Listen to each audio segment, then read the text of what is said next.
पूजिता मुनिभिः सर्वैः ऋषिभिः स्तूयते सदा स्तोत्रेणानेन तां देवीं जगद्धात्रीं सरस्वतीं ये स्तुवन्ति त्रिसन्ध्यायां सर्वा विद्या लभन्ति ते।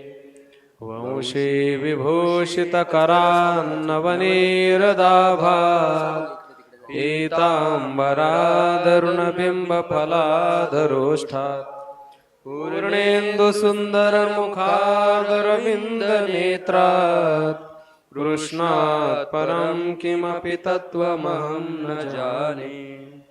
ध्यानाभ्यासवशीकृतेन मनसा तन्निर्गुणं निष्क्रियं ज्योतिः किञ्चन योगिनो यदि परं पश्यन्ति पश्यन्तु ते। अस्माकं तु तदेव लोचनचमत्काराय भूयाचिरं कालिन्दे पुलिनोदरे किमपि यन् नीलं महो धावति। समचरणसरोजं सान्द्रनीलाम्बुदाभं जगन्निहितपानिं मण्डनं मण्डनानां तरुणतुलसीमाला कन्धरं कञ्जनेत्रं सदयधवलहासं विठ्ठलं चिन्तयामि। ध्येयं सदा परिभवग्नमभीष्टदोहं तीर्थास्पदं शिवविरिञ्चिनुतं शरण्यं भृत्यार्तिहं प्रणतपालभवाब्धिपोतं वन्दे महापुरुषते चरणारविन्दं वन्दे महापुरुषते चरणारविन्दं वन्दे महापुरुषते चरणारविन्दम्। श्री गणेशाय नमः। श्री सरस्वते नमः। श्री विठ्ठलाय नमः। श्री माता पितृभ्यां नमः। श्री गुरुभ्यो नमः। ओम नमो भगवते वासुदेवाय। राम कृष्ण हरे राम कृष्ण हरे राम कृष्ण हरे। नमो सद्गुरु तुकया ज्ञानदीपा नमो सद्गुरु सच्चिदानंद रूपा नमो सद्गुरु भक्त कल्याण मूर्ति नमो सद्गुरु भास्करा पूर्ण कीर्ती मनुष्याकृती राघवे ख्याती केली शिळा शिखरे सागरी तारेली तुका स्वामी हा पूर्ण ब्रह्म प्रकाशी जळी रक्षिले निर्जीवा कागदाशी महाराज हा जन्मला मृत्युलोकी तुझी उपमा नाढळी इहलोकी भवसिंधू से बांधिला से तुझेणे अनाथा दीना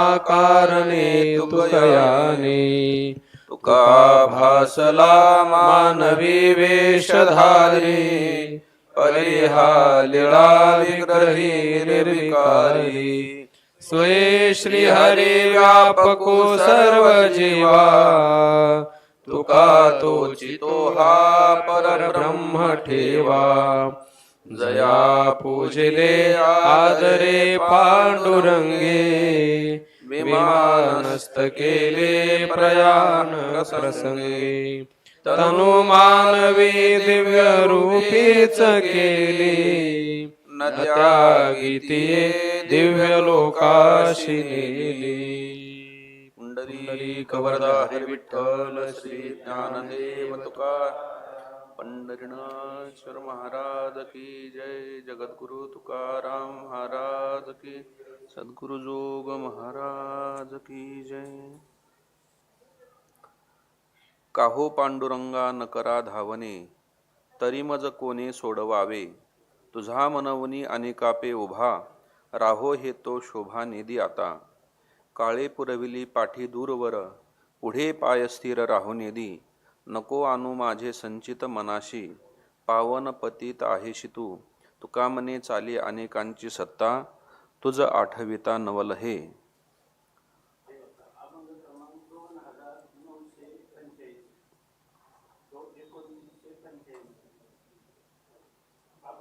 अभंग क्रमांक 2985.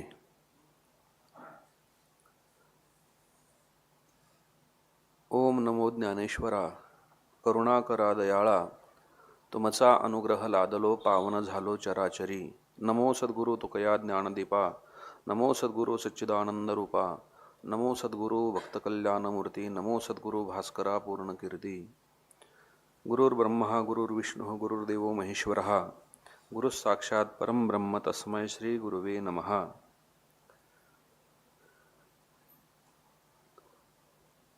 चालू असलेला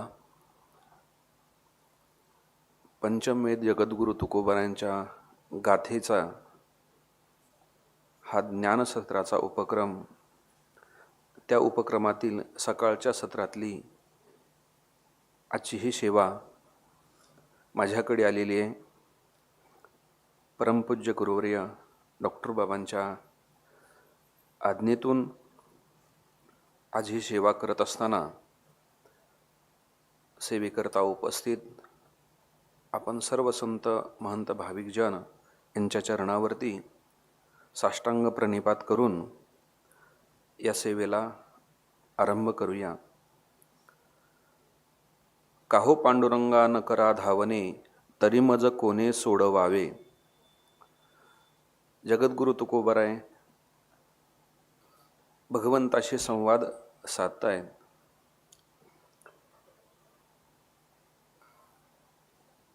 भगवंता, आम्ही तुझी भक्ती करतो, तुझी सेवा करतो. कशासाठी?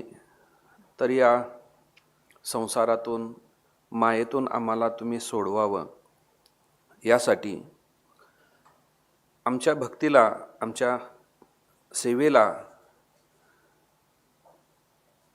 न्याय देण्यासाठी तुम्ही आम्हाला धावून यावं, याच्यातून सोडवावं, अशी आमची इच्छा असताना का बरं तुम्ही येत नाहीत? काहो पांडुरंगा न करा धावणे, त्यासाठी तुम्ही का धावून येत नाहीत? बरं, तुम्ही जर धावून नाही आले तर मग आम्हाला दुसरं कोण याच्यातून सोडवणार आहे? तरी मज कोणी सोडवावे. आम्ही दुसऱ्याकडे कशाला हात पसरणार आहोत? कारण आमचा पूर्ण विश्वास तुमच्या चरणावरती आहे, तुमच्यावरती आहे. असं असताना आम्ही दुसऱ्याकडे कशासाठी याचना करावी, मागणी करावी? कारण तुझा मनवनी अनिकापे उभा, हे तो राहो हे तो शोभा निधी आता. आम्ही सर्वस्व तुम्हाला मांडलेलं आहे, तुमच्या चरणावरती समर्पित केलेलं आहे. मग असं असताना आम्ही जर दुसऱ्यासमोर गेलो, दुसऱ्यासमोर याची याचनाची किंवा उद्धाराची मागणी केली तर व्यवहारामध्ये हे शोभा देत नाही. बाबांचं, कुरेकर बाबांचं एक वाक्य आठवलं कालेच्या कीर्तनात. बाबा नेहमी सांगत असतात, गोपाळ ज्यावेळेस भगवंतासोबत यमुनेच्या डोहावरती खेळ खेळत होते आणि खेळ खेळून थकल्यानंतर भगवंतांनी सांगितलं की झाली आता वेळ, म्हणती आणा शुदर्या. पण देवाने एक अट घातली, माझे आहे तैशी पाहे, नाही तरी घरा जाय, चोरून या माये नवनीत आणावे. सगळे गोपाळ रागवले, तुझ्याकरता आम्ही सर्वस्व सोडलेलं आहे, तुझ्यासोबत इथं आम्ही भक्तीचा, प्रेमाचा हा आनंद लुटत असताना तो आम्हाला घरी जाण्यासाठी सांगतो. देवा, तुका म्हणे हरी माझे कोणी नाही घरी, नका करू दुरी मज पाया वेगळे. बाबा एक उदाहरण आपल्या सर्वांना माहितीच आहे, नेहमी सांगत असतात. 95 वर्षाचा म्हातारा होता आणि 93 वर्षाची म्हातारी होती. आता संसार म्हटलं की भांड्याला भांडं वाजतच असतं. कोणत्या तरी कारणावरून म्हातारीचं काहीतरी चुकलं, म्हातारा तापला, जरा खमंग होता बाबाच्या भाषेमध्ये. म्हातारा तापला, रागाच्या भरामध्ये गेला आणि म्हातारीला बोललं, जा म्हणे तुझ्या बापाकडे जा. त्यावेळेस ती म्हणू लागली, काय सांगता म्हणे, बापाकडे जा, बापाकडे जा. आता राहिलाय काय म्हणे बाप कोण? तुमच्यासाठी सर्वस्व सोडून तुमच्याकडे आले आणि आता मला बापाकडे जायला सांगता. तसं तुकोबाराय देवाला म्हणू लागलेत, तुझा मनवनी आणि कापे उभा राहो हे ते शोभाने. देवा हे शोभा देत नाही. आम्ही तुझ्यासाठी सर्वस्व समर्पण केलेलं आहे आणि दुसऱ्याकडे जावं हे देवा शोभा देणार नाही. बर काळे पुरविली पाठी दूरवर पुढे पाय स्थिर राहून दे. मग तुझी भक्ती करत असताना हा जो काळ सर्वांना बाधणारा किंवा ज्या ज्या काळाच्या समोर देवाधिक सुद्धा फिके पडलेले आहेत, येथे नाही उरो आले अवतार, असा असलेला काळ त्यांनी आमच्या पिच्छा पुरवलेला आहे. बरं तो असा आहे की पायी स्थिर राहू नेदी, कारण तो काळ कोणत्याही रूपाने अनेक रूपाने आम्हाला स्थिर राहू देत नाही, या प्रपंचाच्या पाठीमागे धावायला लावतो. मग असं असताना आम्ही तुझ्या चरणावरती हे सगळं विसरून तुझ्या चरणावरती आलेलो आहे, पण तूच जर आधार दिला नाही तर आम्ही कुठं जावं. नको आणू माझे संचित मनाशी पावन आहेशी पतित तू. देवा आता तू कदाचित तुला असं वाटेल की हे आता आमची भक्ती करतायत पण त्यांचं मागचं अगोदर असं आहे तसं आहे, तुझ्या कदाचित मनात येईल, कारण हे फक्त तुलाच कळतं. कोणाचं काय आहे कर्म काय आहे हे तुलाच कळत असतं, सामान्य लोकांना कळत नाही. काय कळे जना अंतरीचे, देवालाच हे कळत असतं. न सांगता तम कळो येते अंतर. देवा हे तुम्हाला कळत असतं. बर पाप पुण्य धर्माची तू मूर्ती, पाप पुण्य तुझे हाती, प्रत्येकाचं पाप पुण्य तुझ्याकडे आहे. तुला असं वाटत असेल की यांचं पूर्व सुकृत किंवा पूर्व संचित बरोबर नाहीये, पण देवा माझी विनंती आहे, पाठीमागे एका अभंगामध्ये तुकोबाराय म्हटलेले आहेत, तुझं ठाऊके होते पातकी मी खरा, मग आधीच का थारा दिला पाहिजे. तुला जर माहिती होतं मी असं आहे, माझं संचित बरोबर नाही, मग असताना मला अगोदरच थारा कशाला दिला. मग जर मला जवळ घेतलेलंच आहे, मग माझे गुणदोष पाहू नको, माझं संचित पाहू नको. नको आणू माझे संचित मनाशी, मनात आणू नको महाराज. देवा आणू नको. उलट असं आहे की त्या संचिताचा विचार न करता आम्ही तुला शरण आलेलो आहोत, मग माझा तो उद्धार केलाच पाहिजे. पावन आहेशी पतित तू, आणि तुझा स्वभावच असा आहे की आतापर्यंत पतितांना पावन करणारा अशी तुझी ब्रिदावळी आहे. जे जे पतित आहेत असे अनेक पतित आहेत, उदाहरण देण्यासाठी पुष्कळ असे पतित आहेत, त्यांना तू पावन केलेला आहे, त्यांचा तू अंगीकार केलेला आहे. मग त्यांच्या इतकं माझं नसेलही म्हणून आम्ही तुझ्या चरणावरती आलो. मग असं असताना तो का धावून येत नाहीस देवा. तुकोबाराय भगवंतासमोर विवळ अंतःकरणाने विनवणी करताय.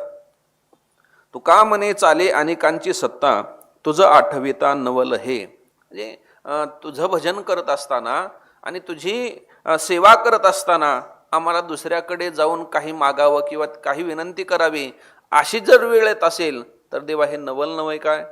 म्हणजे एखादा समर्थाचा मुलगा असेल आणि समर्थाचे बाळ पांघरे वाकळ, हसती सकळ लोक कोणा. एवढा समर्थाचा मुलगा आहे, तो जर वाकळ किंवा साधं जर राहत असेल तर ही लाज त्या समर्थालाच आहे. तसं आम्ही तुझी भक्ती करत असताना आम्हाला दुसऱ्याकडे जर जावं लागत असेल तर देवा हे तुझं आठविता नवल हे सगळं आम्हाला नवलच वाटतं आहे. कावळ्याच्या गळा मुक्ता फळमाळा, तरी काय त्याला भूषण शोभे. गजा लागी केला कस्तुरीचा लेप, तिचे तो स्वरूप काय जाणे. बकापुढे सांगे भावार्थ वचन, वावगाची शीन होय त्याशी. तुका म्हणे तैसे अभाविक जन, त्याशी वाया शीन करू नये. संस्कृतमधलं एक प्रसिद्ध वचन आहे, मूर्खाणाम उपदेशो ही प्रकोपायन जायते. मूर्खाचं त्याला काही सांगितलं तर त्याला त्याचा राग येत असतो. कशा पद्धतीने. कावळ्याच्या गळा मुक्ता फळमाळा, तरी काय त्याला भूषण शोभे.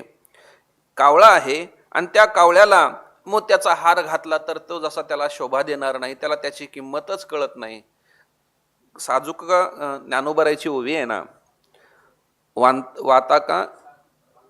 वांता वाळलिया साजूक का सडलिया, विवेक कावळ्या नाही जैसा. कावळ्याला जसा विवेक नसतो, चांगलं काय वाईट काय, आणि अशा कावळ्याला जर मुक्ता फळमाळा म्हणजे मोत्याचा हार घातला तरी त्याला ते शोभा देणार नाही. म्हणजे श्रेष्ठाच्या गळ्यामध्ये कनिष्ठाच्या गळ्यामध्ये एखादा श्रेष्ठ अलंकार घातला तर तो जसा शोभा देणार नाही. गजालागी केला कस्तुरीचा लेप, तिचे तो स्वरूप काय जाणे. हत्तीला कस्तुरीचा लेप केला. असं वास्तविक पाहता कस्तुरी ही सर्वश्रेष्ठ आहे, पण अशी कस्तुरी त्या जर हत्तीला तिचा लेप केला तर त्या हत्तीला त्याचं काही महत्त्व नाही, तो त्यांनी प्रसन्न होणार नाही, त्याला त्याचा काही उपयोग होणार नाही. तिचे तो स्वरूप काय जाणे. त्या कस्तुरीचा वास्तविक पाहता कस्तुरी हे हरणाच्या नाभीमध्ये असते. ती सर्वच हरणांमध्ये नसते, ते विशिष्ट हरण असतं आणि ते हरण सर्वीकडे नसतं. म्हणजे हिमालयामध्ये काही प्रांतामध्ये, नेपाळ वगैरे ह्या प्रांतामध्ये ते मिळतं आणि त्याचा कंद असतो. आम्ही मुंबईला गेलो होतो, त्यांनी मला तो कंद दाखवला. वास्तविक पाहता तो मिळत नाही, ती तस्करी होती. तर ते एवढाच कंद होता, आपल्या कांद्यासारखाच तो होता. त्यांनी दाखवला. महाराज म्हणे ही कस्तुरी आहे. आपण जी कस्तुरी घेतो ते कस्तुरी केमिकल मिसळून केली जाते, पण त्यांनी ती ओरिजिनल कस्तुरी दाखवली. म्हणजे ही काढण्यासाठी त्या तस्करी करतात ही लोक, मारतात त्याला आणि त्याच्यातला कंद काढून घेतात. त्याच्यावरती हजारो लाखो रुपये ते कमवत असतात. ते अतिशय महाग असलेली कस्तुरी आणि त्या कस्तुरीचा लेप जर त्या हत्तीला केला तर त्याला त्याचं काय महत्त्व आहे, त्याचं स्वरूप काय त्याला कळणार आहे. बकापुढे सांगे भावार्थ वचन, वाऊगाची शीन होय त्यासी. ज्याप्रमाणे बगळ्यापुढे भावार्थ वचन म्हणजे बगळ्यापुढे काही उपदेश केला, बगळ्यापुढे जर काही तत्वज्ञान सांगायला लागलो तर त्या तत्वज्ञानाचा त्या बगळ्याला काही उपयोग होणार नाही. वाऊगाची शीन होय त्याशी, त्याच्या पुढे काही सांगणं म्हणजे सांगणाऱ्यांनी शीन करून घेण्यासारखं आहे, कारण त्याला त्याचं काही महत्त्व राहणार नाही. त्या पद्धतीने सिद्धांत सांगतायत. तुका म्हणे तैसे अभाविक जन, त्याशी वाया शीन करू नये. त्या पद्धतीने ज्यांची श्रद्धा नाही आपल्यावरती, असं आहे आपल्यावरती ज्याची श्रद्धा नसते, आपल्यावरती ज्याचा विश्वास नसतो, जो शीघ्र कोपी असतो. आणि असं म्हटलेलं आहे नाथ महाराजांनी, क्रोधी अविश्वासी त्यासी बोध कैसा, व्यर्थ आपुली वाचा शिणू नये. हरिपाठामध्ये जो क्रोधी आहे, ज्याला अतिशय लवकर लाग येतो, त्याला कधी सांगत जाऊ नये. आणि दुसरा आहे अविश्वासी, ज्याचा आपल्यावरती अविश्वास आहे, त्याला कधीही उपदेश करू नये. आणि अशाच पद्धतीने हे अभाविक जे जन आहेत, ज्यांची भावना नाही, जे नास्तिक अशा प्रकारचे जे लोक आहेत, अशांना आपण जर काही उपदेश केला, अशांना काही सांगितलं तर तिथं आपला शीन होणार आहे, त्यांच्याविषयी काही आपला फायदा होणार नाही. न कळसी ज्ञाना, न कळसी ध्याना, न कळसी दर्शना धांडोळिता, न कळसी आगमा, न कळसी निगमा, न बोलवे सीमा ब्रह्मादिका. तुका म्हणे तुझा नाही अंतपार, म्हणोनी विचार पडिला मज. जगद्गुरु तुकोबाराय भगवंताचं स्वरूप सांगतायत. हा भगवान परमात्मा कसा आहे. न कळसी ज्ञाना, न कळसी ध्याना. वास्तविक पाहता ज्ञानाशिवाय तो परमात्मा कळत नाही. ज्ञाने बिन एके उपाय करशी जितुके, ती तुला गुंतेशी अधिकी रुखी ये. भगवान परमात्म्याला ज्ञानाने ओळखता येतं, पण असं असताना सुद्धा ज्ञान त्याच्यापर्यंत जातं आणि तिथून ते माघारी फिरतं. खरं स्वरूप हे ज्ञानाच्याही पलीकडे, कारण ज्ञान दाखवण्याचं काम करत असतं, पण तो परमात्मा त्या ज्ञानाच्याही पलीकडच्या अशा प्रकारचा आहे. ज्ञानाच्या जसा पलीकडचा आहे तसा ध्यानाच्याही पलीकडचा आहे. न कळसी ज्ञाना, न कळसी ध्याना. परमात्मा ज्ञानानेही कळत नाही, ध्यानानेही कळत नाही. न कळसी दर्शना धांडोळिता. दर्शनसुद्धा अवघीच शास्त्रे अविद्या विनाशाची पात्रे. फक्त आपलं अज्ञान घालवण्याकरता या शास्त्राचा, या ज्ञानाचा उपयोग आहे, परंतु तिथं जात असताना हे सर्व शास्त्र बाजूला ठेवावे लागतात आणि त्या स्वरूपाला प्राप्त होण्यासाठी ती अवस्था लागत असते. पण ते इतर जे दर्शन आहेत त्या दर्शनाने भगवान परमात्म्याचा धांडोळा घेतलेला आहे. पण घेत असताना सुद्धा एका विशिष्ट अशा प्रांतामध्ये गेले की ते थांबलेले आहेत. अगदी सर्वश्रेष्ठ प्रमाण जो वेद मानला जातो त्याच्याही विषयी बोलताना तुकोबाराय म्हणतात, वेद अनंत बोलिला पुढे मौनावला. कारण तिथं काय स्वरूप आहे ते सांगत असताना ते सांगू शकत नाही, कारण तिथं मौन होता येतं. जसं परंपरेने गुरुवर्य दृष्टांत सांगत असतात, विहिरीत एकाची अंगठी पडली होती. ती शोधण्याकरता त्यांनी सांगितलं की अहो माझी अंगठी पडलेली आहे. एक पोहणारा तिथं जवळ आला, त्यांनी कपडे काढले आणि अंगठी काढून देण्याकरता त्याच्यामध्ये उडी मारली. हाताला अंगठी लागली. आता ज्या ठिकाणी हाताला अंगठी लागली तिथून वरचा विचारू लागला, ओ अंगठी सापडली का? आता तो खालचा काय सांगू शकेल त्यांना?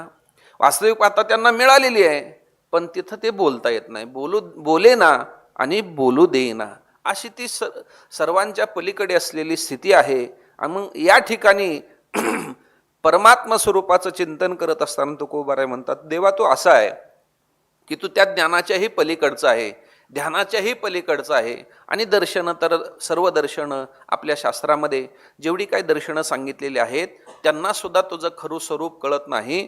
नकळशी दर्शना धांडोळिता, त्यांनी कितीही जरी विचार केला, चिंतन केलं, धांडोळा केला तरी सुद्धा खरं स्वरूप त्यांना प्राप्त होत नाही. नकळसी आगमा, वेदालाही तो तितका असा कळत नाही.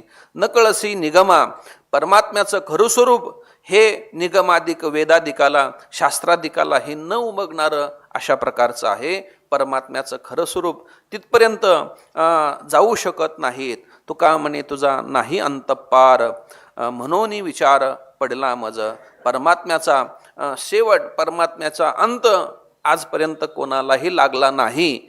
आणि तुकोबाराय म्हणतात, असं असल्यामुळे मला असा प्रश्न पडलेला आहे की भगवंता असं तुझं स्वरूप असल्यामुळे मी कोणत्या पद्धतीने तुझं चिंतन करावं, कोणत्या पद्धतीने तुझ्यापर्यंत पोहोचावं, आम्ही कोणत्या साधनेने तुझ्यापर्यंत यावं, मला प्रश्न पडलेला आहे. जिथं ज्ञान मागं पडतं, जिथं ध्यानाचाही विषय संपतो, जिथं दर्शनाधिक वेदाधिक शास्त्राधिक सर्वांचा अंत होतो, अशा परमात्म्यापर्यंत आपण कशा पद्धतीने जावं हा प्रश्न देवा मनाला पडलेला आहे. म्हणून विचार पडिला मज. तुकोबाराय म्हणतात, त्याच्यामुळे तुझा अंत पार लागत नसल्यामुळे, तुझा शेवट लागत नसल्यामुळे मला तो विचार पडलेला आहे, असं तुकोबारायांचं हिम्मत आहे. माय बापे सांभाळती, लोभा कारणे पाळती, तैसा नव्हे देवराव त्याचा कृपाळू स्वभाव, मनासारिके न होता बाळकाशी मारी माता, तुका म्हणे सांगू किती बाप लेकाशी मारिती. व्यवहारातलं चित्र तुकोबाराय या ठिकाणी देत आहेत. माय बापे सांभाळती, लोभा कारणे पाळिती. आई वडील जे आपल्यावरती प्रेम करतात ते कशा करतात? त्यांचा काहीतरी त्याच्यामध्ये हेतू असतो, काहीतरी लोभ असतो. काही लोभ असतो की व्यवहारामध्ये असंच असतं. व्यवहारामध्ये एक शब्द असतो, आपण पाहिला असेल, ज्याला साटलोट असं म्हणत असतात. साटलोट. त्या महिला भगिनी घरी एखाद्याच्या गेलं की साड्या देत असतात, साडी चोळी करत असतात. पर आपल्याकडे पद्धत आहे, आतिथ्य ज्याला म्हणतात. वास्तविक पाहतात त्या साड्या कशासाठी असतात? त्या साड्या वापरण्यासाठी नसतात, ते दुसरीकडून तिला आलेले असतात आणि ती पुढच्याला देते. बरं ते बी वापरत नाहीत, ती तिसऱ्याला देऊन टाकत असते. त्या साड्या नुसत्या फिरण्याचंच काम करत असतात. अशा बाजारामध्ये आपल्याला साड्या मिळतात. म्हणजे हे सगळं व्यवहारातलं प्रेम आहे. लोक आपल्याकडे कार्यक्रमाला येतात, लोक म्हणतात आता एखाद्याकडे लग्न असेल, समारंभ असेल, कशासाठी येतात? प्रेम असतं म्हणून नाही. आता प्रेम किती असतं हा तपासण्याचाच भाग आहे. त्यापेक्षा मी असं म्हणतो की ते कशासाठी येत असतात? आपल्या घरी कार्यक्रम निघाला, आपल्या घरचं लग्न निघालं की त्यांनी आपल्याकडे यावं म्हणूनच ते येत असतात. एरवी खरं प्रेम त्या ठिकाणी नसतं. काहीतरी स्वार्थ, काहीतरी अपेक्षा, काहीतरी हेतू असतो. तुकोबाराय तसा असं म्हणतात, हे जसं आहे ते जसं माय बापे सांभाळीती, लोभा कारणे पाळीती. आई वडीलही प्रेम करतात, पण त्याच्या प्रेमामध्ये स्वार्थ आहे, हेतू आहे, काहीतरी इच्छा असते की जसं आपण यांना जन्म दिला, आपण यांना सांभाळलं, तसं यांनीही आपल्याला उत्तर काळामध्ये म्हातारपणामध्ये सांभाळावं, असा हेतू त्यांचा त्या ठिकाणी असतो. पण देवा तू मात्र असा नाही, तैसा नव्हे देवराव त्याचा कृपाळू स्वभाव. भगवान परमात्मा तसा नाही. भगवान परमात्मा काहीतरी हेतू ठेवून आपल्यावरती प्रेम करत नाही. आता जगामध्ये किती लोक असे आहेत, या सर्व परमात्म्याने सृष्टी निर्माण केली, सगळ्या जीवांना जन्म दिला, हे सगळं खरं आहे. पण एवढं असताना सुद्धा देवाला न मानणारे किती लोक आहेत महाराज, किती लोक आहेत. उलट देव रिटायर करा असे म्हणणारे सुद्धा लोक आहेत, देवाला आता बंद करा असे म्हणणारे सुद्धा लोक आहेत. कधी कधी गंमत अशी वाटते की महाभारताचं युद्ध झालं. महाभारताच्या युद्धामध्ये ज्यावेळेस दोन्ही सेना समोरासमोर आल्या त्यावेळेस दोन्ही सैनिकांची संख्या ही 18 अक्षौहिणी होती, हे का नाही, 18 अक्षौहिणी होती. बरं, 18 अक्षौहिणीचं वर्गीकरण असं होतं, पांडवांच्या बाजूला काही आणि कौरवांच्या बाजूला काही. पांडवांच्या बाजूला सैन्यांची संख्या सांगितलेली आहे 7 अक्षौहिणी, पांडवांच्या बाजूला 7 अक्षौहिणी आणि कौरवांच्या बाजूला 11 अक्षौहिणी. म्हणजे देव कोणत्या बाजूला होता, पांडवांच्या बाजूला होता. पण तरी सुद्धा देवाच्या विरोधात उभा राहायला 11 अक्षौहिणी तयार झाले. देव असताना देवाच्या विरोधी उभा राहायला 11 अक्षौहिणी तयार झाले. आता देवाचं म्हणजे स्वरूप सगुण रूपाने अस्तित्व नसताना आता किती विरोधी असतील ह्याचा गणतीच करण्याचं काम नाहीये. भगवान परमात्मा असा आहे पण तो काही पाहत नाही. आपल्याला कोणी काय म्हणतं, पण भगवान परमात्म्याने सर्व निर्माण केलेलं आहे. तैसा नव्हे देव राव त्याचा कृपाळू स्वभाव. तो कृपा करणार आहे, कारण कृपाळू हा भगवान परमात्म्याचा स्वभाव आहे आणि त्या कृपेच्या सत्तेतून भगवान परमात्मा सगळ्यांचा सांभाळ करत असतो. मनासारखे न होता बाळकाशी मारी माता. व्यवहारामध्ये एखादी काही चूक झाली तर माता त्याच्यावरती रागवत असते, त्याला मारत असते. बऱ्याच वेळेला आपल्याला असं पाहायला मिळतं महाराज की आता आपण उघडलं, हातामध्ये प्रत्येकाच्या मोबाईल आलेला आहे किंवा वर्तमानपत्रामध्ये आपण पाहत असतो, टी व्हीमध्ये वगैरे असे प्रकरण आपल्याला पाहायला मिळतात की आईबापांना त्रास देणारे, आईबापांना छळ करणारे असे मुलं आहेत. वास्तविक पाहता आता कलियुग आहे, त्याच्यामुळे ह्या सर्व गोष्टीचा विस्तारच वाढच व्हायला लागलेले आहे. हे कमी होत नाही, वाढत चाललेलं आहे. म्हणजे मला कधी कधी गंमत वाटते की पंढरपूरला पांडुरंग परमात्मा आईबापाच्या आई वडिलांच्या सेवेमुळे आला. पुंडलिकरायाने आई वडिलांची सेवा केली आणि पितृसेवा पुण्य जोडले लाधला निधान. पंढरपूरला पांडुरंग परमात्मा आई वडिलांच्या सेवेमुळे आला. हे खरं आहे, हे खरं आहे. पण त्याहीपेक्षा हे खरं आहे की महाराष्ट्रातला सर्वात मोठा वृद्धाश्रम पंढरपुरात आहे. महाराष्ट्रातला सर्वात मोठा वृद्धाश्रम पंढरपुरामध्ये आहे. आणखी नाही का, त्याच्यामध्ये त्या पंढरपूरच्या वृद्धाश्रमामध्ये ते आहे, ते यूट्यूबला वगैरे येतं, ते तिथं गेल्यावर येतात. ते सगळ्यात जास्त शिकलेल्या मुलांचे आई वडील त्या ठिकाणी आहेत.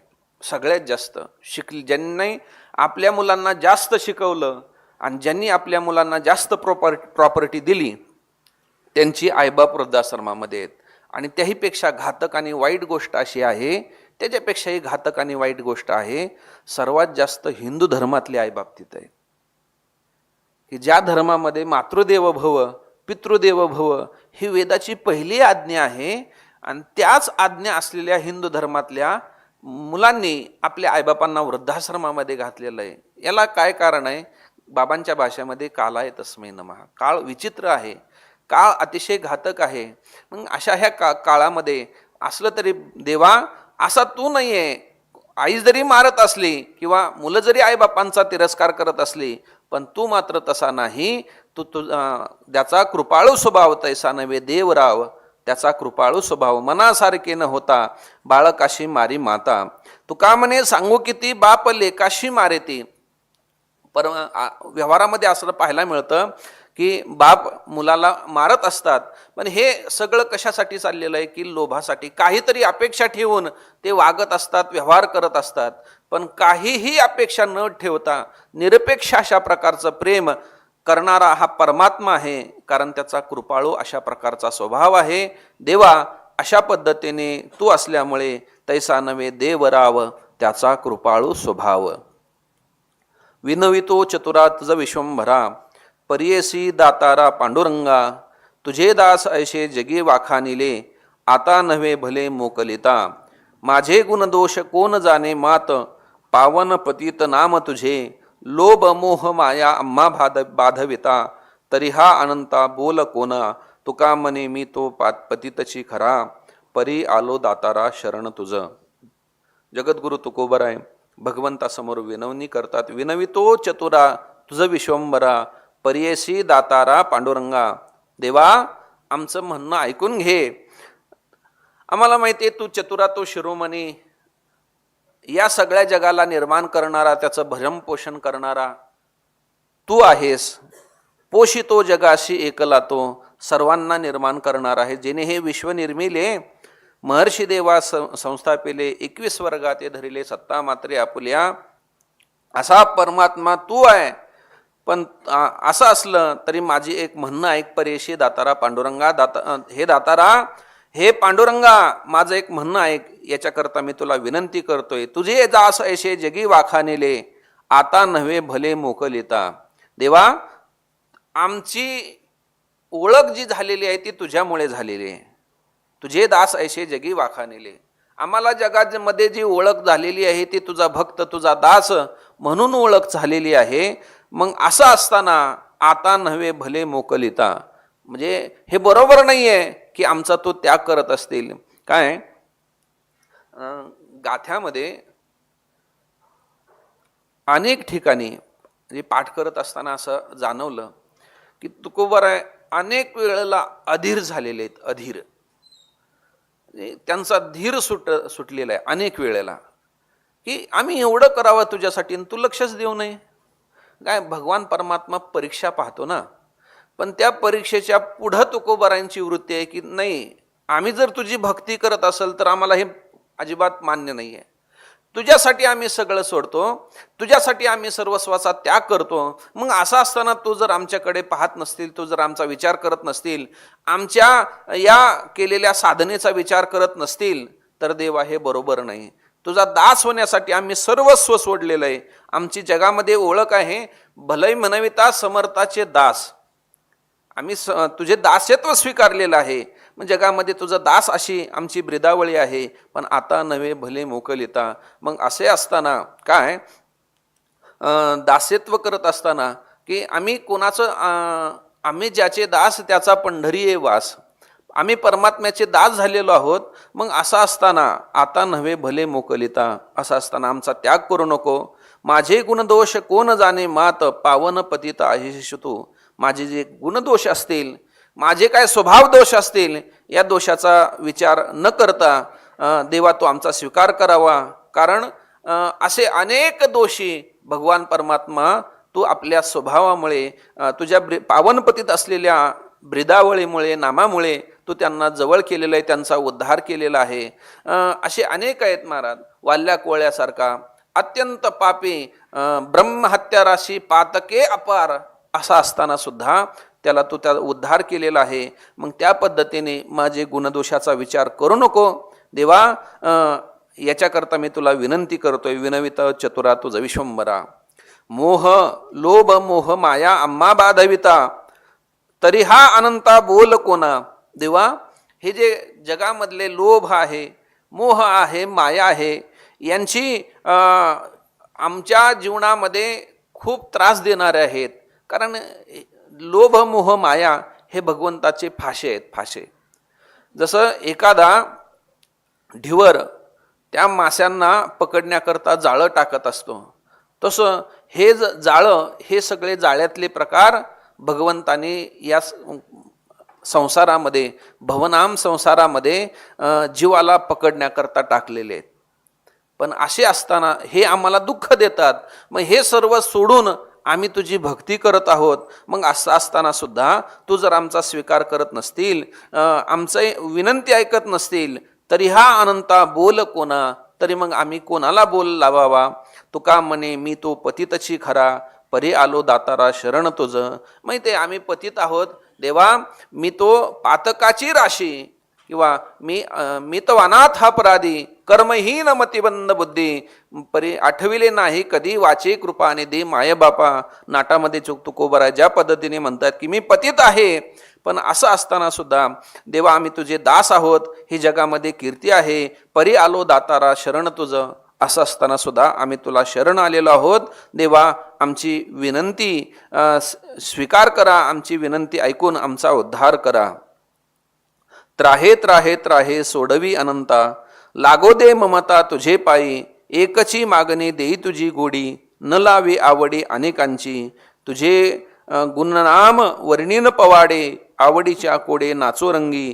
बापा विठ्ठलराया हेची देई दान, जोडती चरण जेणे तुझे. आवड सारखे मागितले जरी, तुका मने करी समाधान. त्राहे त्राहे त्राहे सोडवी अनंता. भगवंताला तुकोबाराय पुन्हा विनंती करतायत, पुन्हा आपली अधीरता त्या ठिकाणी प्रगट करतायत की देवा, आमचं रक्षण करा. त्राहे त्राहे त्राहे, एकदा नाही 3 वेळेला तुकोबारांनी हा शब्द वापरलेला आहे. की ज्यावेळेस 3 वेळेला वापरलाय त्यावेळेस तुकोबारांची इच्छा आहे की देवा, आमचं रक्षण करा, आम्हाला आमचं संरक्षण करा. सोडवी अनंता, लागो दे ममता तुझे पायी. ममता शब्दाचा अर्थ प्रेम असा होतो, आवड अशी होती की आम्हाला अंतःकरणामध्ये तुझ्या पायाचा छंद लावावा. असं आहे की परमार्थामध्ये आवडीला फार महत्त्व आहे. असं भगवान परमात्मा भक्ताची आवड पाहत असतो, आवड घेतो अंतरीची गोडी. भगवान परमात्म्याला बाकी काही लागत नाही. आपण किती परमार्थ करतो याला महत्त्व नाही, करत असताना किती आवडीने करतो याला महत्त्व आहे. जसं आपल्या घरामध्ये विजेवरती पंखा चालतो, fridge, T V, tubelight, mixer, ह्या सर्व गोष्टी कशावरती चालतात? विजेवरती चालतात. पण ज्यावेळेस एखादा वायरमॅन आपल्या घरी येतो ना, त्यावेळेस तुम्ही किती पंखे लावलेले आहेत, किती ट्यूबा लावलेले आहेत, किती उपकरणं लावलेली आहेत, हे काही पाहत नाही. तो फक्त एक पाहतो, दारावरचं मीटर पाहतो, त्या मीटरवरचं रीडिंग वाचतो आणि आपलं बिल बनवतो, आहे का नाही? हे जसं आहे तसा परमात्मा आपण किती माळा घातलेल्या आहेत, किती गंध लावलेले आहेत, किती कीर्तनं केलेली आहेत, किती किती ग्रंथ वाचलेले आहेत, हे काही पाहत नाहीत. हे करत असताना तुम्ही किती आवडीने पाहिलेलं आहे, आवडीने केलेलं आहे हे पाहतो आणि आपलं बिल बनवतो. असं आहे की अंतःकरणातली आवड ही कशी ओळखावी, गाथ्यातच प्रमाण आलेलं आहे. हे सगळे सूत्र गाथ्यातच आलेले आहेत. एखाद्याविषयी प्रेम आहे, ते प्रेमाचं द्योतक सांगत असताना असं म्हटलेलं आहे, प्रीत कळे अलिंगनी. एखाद्याविषयी असलेलं प्रेम हे आलिंगनातून कळत असतं. तसं आवड ओळखण्याचं सूत्र तुकोबाराय म्हणतात, आवडी येते गुणे आणि कळो चिन्हे उमटती.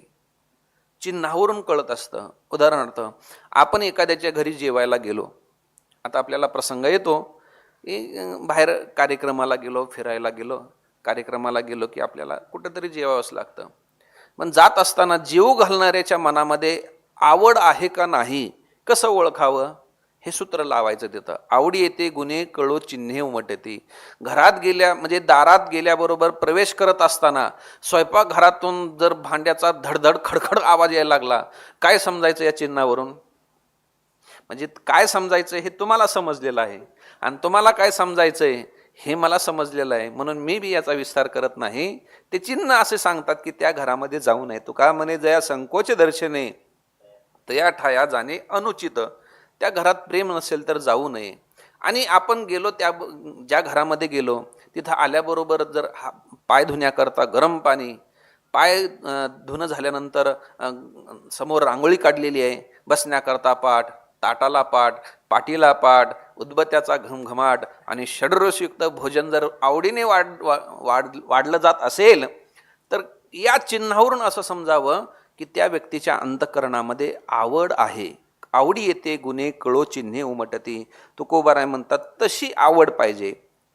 देवा, तुझ्या चरणावरती लागावी, लागो दे ममता तुझे पायी. तुझ्या चरणाविषयी तशी आवडी लागावी. विधीचा परमार्थ नको आहे, आम्हाला आवडीचा परमार्थ पाहिजे. म्हणून असं आहे, पूजा करत असताना करावी ती पूजा मनेची उत्तम. म्हणजे आवडीने प्रेमाने जर विधी भक्ती होत असेल तर त्याला किंमत आहे. देवा, तशी लागावी, लागो दे ममता तुझे पायी. तशी आवड तशी प्रेम मला तुझ्या चरणाविषयी लागावं. एकची मागणी देई तुझी गोडी, न लावई आवडी अनेकांची. अशा पद्धतीने माझी मागणी तेवढीच आहे की अशी आवड, असं प्रेम मला हवं आहे, बाकी काही नको आहे. एकची मागणी देई तुझी गोडी, न लावी आवडी अनेकांची. तुझे गुण नाम वर्णीन पवाडे, आवडीच्या कोडे नाचिरंगी. तुझ्या गुणांचं, तुझ्या नामाचं, तुझ्या रूपाचं वर्णन मी आवडीने करेन. वर्णीन पवाडे, भगवंता तुझी स्तुती तुझी कीर्ती या आवडीच्यामुळे मी करत राहील. आवडीच्या कोडे नाचरंगी. आणि हे करत असताना आवडीने त्याच्यामध्ये आनंदामध्ये मस्त होऊन जाईल. आवडीच्या कोडे नाचो रंगी, त्या रंगामध्ये मी रंगून जाईल. असं आहे. भजन करणं वेगळं आणि भजनामध्ये रंगणं वेगळं. कीर्तन करणं वेगळं, कीर्तनामध्ये रंगणं वेगळं. मी एक मोठ्याचं वाक्य ऐकलं होतं, जेव्हा भजनात आणि कीर्तनात रंग भरतो ना, रंग भरतो, समजावं तिथं परमात्मा कुठतरी आहे. पहा तुम्ही, बऱ्याच वेळेला मोठे मोठे गायक असतात, वाद्यांचा काफेला मोठाच्या मोठा असतो महाराज, कोरस म्हणून मोठे मोठे असतात, पण त्या संगीतात किंवा त्या ह्याच्यामध्ये रंग भरत नाहीत. आणि कधी कधी वारकरी असतात, काहीच नसतं महाराज, टाळ विनाबी नसतो, टाळावरती भजन करतात, पण त्याच्यामध्ये आनंद एवढा येतो. ह्याचा अनुभव आम्हाला आलेला आहे. आम्ही आमचं सुरुवातीचं काळ कारभाऱ्यांच्या सहवासामध्ये गेलं. आणि कारभाऱ्यांचं असं होतं की कुठेही असू द्या, एकटे असो, दोघं असो, तिघं असो, सकाळचा काकडा झालाच पाहिजे, सकाळचा काकडा झालाच पाहिजे. दुपारी भजन असो नसो, पण संध्याकाळी नियमाचं भजन असतं वारकऱ्यांमध्ये, नेमाचं भजन. आणि ते नेमाचं भजन झालंच पाहिजे, कोणी असो नसो. नंतर हरिपाठ हे बाहेर असताना आणि इथं वारीत असताना सुद्धा ते त्यांचे सप्ते म्हणजे असे असतात, त्यात कीर्तनकार अजिबात नाही, कीर्तनकार नसतोच. म्हणजे सकाळी उठलं की पहिला काकडा होणार, नंतर पारायण सुरुवात होणार, पारायण 2 टप्प्यामध्ये होणार, परत भजन. कीर्तनकार नाही आहे. आता तुम्ही कधी भंडाऱ्यावरती आणि भामच्या घोराड्यावरती कारभाऱ्यांचे सप्ते होत असतात, म्हणजे भजनात रंगत होते. आणि असं आहे, सहज जसं तुकोबाराय म्हणतात, पाषाणा पाजर फुटती रे, ह्याचा अनुभव त्यांच्या भजनामध्ये येत होतो. बाकी काही उपाध्या त्या ठिकाणी नव्हत्या, पण भजनामध्ये रंग भरत होता. तुकोबाराय त्यामध्ये असं म्हणतात, आवडीच्या कोडे नाचो रंगी. जर भजनामध्ये रंग भरत असेल, असं आहे, संसारामध्ये रमणं असतं आणि परमार्थामध्ये रंगणं असतं. नतेषु रमते बुधा. विषयाचं वर्णन करताना, संसाराचं वर्णन करताना श्रीमद भगवद्गीता असं सांगते की त्याच्यात रमतात. साधू लोक रमत नाहीत, पण बाकीचे संसारिक लोक रमतात. म्हणून संसारामध्ये रमणं असतं आणि परमार्थामध्ये रंगणं असतं. रंगला या रंगी, तुका विठ्ठल सर्वांगी, किंवा पांडुरंगी मन रंगले. तुकोबाराय म्हणतात, आवडीच्या कोडे नाचू रंगी. त्या पद्धतीने आम्ही तुझ्या कीर्तनामध्ये किंवा तुझे नाम आणि गुण वर्णन करण्यामध्ये आवडीने आणि नाचून त्यामध्ये आम्ही रंगून जाऊ. बोधेबाबांच्या सहवासामध्ये सुद्धा बाबा कोणी असो नसो, एकटं जर असलं तरी, दोघं असले तरी भजन करायचे. पण त्या भजनामध्ये आनंद असा यायचा की बऱ्याच वेळेला असं व्हायचं, कीर्तनकार अर्धा तास, तासभर जे बोलून वातावरण निर्माण होत नव्हतं, एक चाल म्हटली की ते वातावरण निर्माण व्हायचं. याचा अर्थ काय की ते त्या भजनामध्ये रंगलेले होते. आणि म्हणून त्या रंगण्याचा प्रभाव त्यांच्या त्या भजनामध्ये आणि त्यांच्या गायनामध्ये होता. त्या पद्धतीने तुकोबाराय म्हणतात, आम्ही सुद्धा तुझे गुणनाम वर्णीन पवाडे, आवडीच्या कोडे नाचो रंगी. बापा विठ्ठल राया हेची देई दान, जोडती चरण जेणे तुझे. तुला जर दान द्यायचं असेल तर आम्हाला असं दान दे की जेणेकरून तुझ्या चरणाची जोडी आमच्या जीवनामध्ये होईल, तुझे चरण आमच्या जीवनामध्ये प्राप्त होईल. चरण शब्दाचा अर्थ भगवंताचं स्वरूप असा आहे.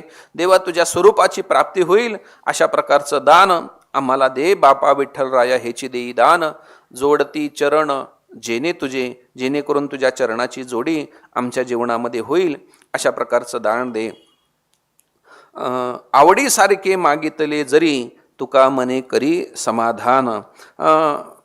हे आम्हाला जसं आवडतं तुझ्या कीर्तनामध्ये नाचणं, तुझं नाम गाणं, तुझ्या रूपाचं वर्णन करणं, तुझ्या गुणांचं वर्णन करणं हे आम्हाला आवडतं. आवडीसारखे मागितले जरी आम्हाला जे आवडतं त्याची मागणी आम्ही तुझ्याकडे केलेली आहे असं आहे. आणि ते तू आम्हाला देऊन आमचं समाधान कर. आमचं समाधान तू भौतिक गोष्टी आम्हाला दिल्या तर त्यांनी आम्हाला आमचं समाधान होणार नाही. वास्तविक पाहता तुझा स्वभाव असा आहे की काहीतरी उपाधी पाठीमागे लावतो आणि तुझ्या स्वरूपापासून वेगळं करतो. जसं आई, तिला जर कामधंदा करायचा असेल तर ती काय करत असते? ती आई लहान बाळांना खेळणं देते महाराज, खेळणं देते. त्या खेळण्यामध्ये ते गुंतलं की ती तिचे स्वतःचं काम करत राहते. हे जसं आहे परमात्मा सुद्धा तसाच आहे. काहीतरी उपाधी, लौकिक उपाधी आपल्या पाठीमागे लावून देतो आणि त्याचं भजनापासून किंवा त्याच्या स्वरूपापासून आपल्याला वेगळं करण्याचा प्रयत्न करतो. तुकोबाराय म्हणतात असा तुझा स्वभाव, तुझी खोड आम्हाला माहिती आहे. असं असल्यामुळे आवडीसारखे मागितले जरी तुका मने करी समाधान. तू असं जे आम्हाला आवडतंय, काय दान आणि भीक शब्दाचा अर्थ असा आहे की आपल्याला जे आवडतं ते दुसऱ्याला देणं याला दान असं म्हणतात, आणि जे आपल्याला आवडत नाही ते दुसऱ्याला देणं याला भीक असं म्हणतात. बऱ्याच वेळेला व्यवहारामध्ये सुद्धा आपल्याला आता देवाच्या सत्यनारायणाला जे दिलं जातं, खरं सांगा ते भारी दुकानात कधी मिळत नाही. जनरल स्टोअर्समध्ये मिळत असतं. आणि त्याचे डबे, ते देण्याचा प्रकार तो सुद्धा असाच असतं महाराज, की जे कुठल्याही कामाला नसतं ते सगळं देवाच्या सत्यनारायणाला वापरलं जात असतं. म्हणजे ते करत असताना आवड नसते, विधी म्हणून केलं जात असतं. पण तसं नाही, जे आपल्याला आवडतं ते दिलं पाहिजे. जे आपल्याला आवडतं ते दुसऱ्याला दिलं पाहिजे. ते त्याला देण्यामध्ये दान असं म्हणत असतात. हा दानाचा नियम असल्यामुळे देवा आम्हाला जे आवडतं ते दे. आम्हाला तुझं नाम आवडतं, तुझी भक्ती आवडते, तुझ्या कीर्तन आवडतं. मग असं असल्यामुळे आम्हाला ते दे. आवडीसारखे मागितले जरी तुका मने करी समाधान. जे आम्हाला आवडतं ते दे, आणि ते दिलं तरच आमचं समाधान होणार आहे. आम्हाला ते देऊन आमचं समाधान कर. सुग्रणी बाई थिता नाश केला, गुळतो घातला भाजीमध्ये. शिरीमध्ये हिंग, दुधामध्ये बोळ, थितेची ओंगळ नाश केला. हिर्याचे पेटे आणि येल्या गारा, खांदी शिरी भारा व्यर्थ वाहे. दळण दळोनी भरियेली पाळी, भरडोनी ओंगळी नाश केला. कापुराचे साते आणिला लसून, वागविता शीन दुःख होय. रत्नाच्या जोहरी रत्नची पारखी, एर देखो देखी हाती घेती. तुका मने जरी योग घडे निका, न घडता थुंका तोंडावरी. तुकोबाराय म्हणतात सुग्रणी बाई थिता नाश केला, गुळतो घातला भाजीमध्ये. सुग्रणबाईने ज्याप्रमाणे स्वयंपाक करत असताना चांगल्या सामुग्रीचा नाश केला आणि भाजीमध्ये गुळ घातला, हे सांगत असताना तुकोबाराय असं म्हणतात, जशी सुगरण कोणाला म्हणत असतात की जी स्वयंपाक सगळ्याच जणी बनवतात पण सगळ्याच जणी सुगरणी नसतात महाराज. बनवणारी सुगरणीचं काही वेगळंच असतं, स्वयंपाक सगळ्याच जणी करत असतात. बऱ्याच वेळेला असं असतं की स्वयंपाक करत असताना तिला सगळे व्यंजन आणून द्या पण तरीसुद्धा तिच्या स्वयंपाकामध्ये कधी चव येत नाही. एक म्हण म्हणत असताना आपल्याकडे मराठीमध्ये एक म्हण म्हणतात बघा, किती तिला मसाला द्या, डबच्या डब मसाला चव नाही कशाला. किती तिला आणून दिलं, वत पाणीन कर कालच्यावानी, कालच्यासारखंच करत असते महाराज. नावेला असतो, खाणाऱ्यांना खावं लागत असतं, स्वयंपाकात चव नसते. म्हणजे ती कशा पद्धतीने करत असते सुगरणी बाई. अशा चांगलं स्वयंपाक करणाऱ्या स्त्रीने फुकट अशा प्रकारे सगळ्या व्यंजनांचा नाश केला, सामुग्रीचा नाश केला आणि गुळतो घातला भाजीमध्ये. त्या सगळ्या व्यंजनांचा जसा तिनं नाश करून टाकला, सगळ्या अन्न पदार्थाचा नाश करून टाकला. आणखीन काय काय केलेलं आहे, क्षीरीमध्ये हिंग, दुधामध्ये बोळ.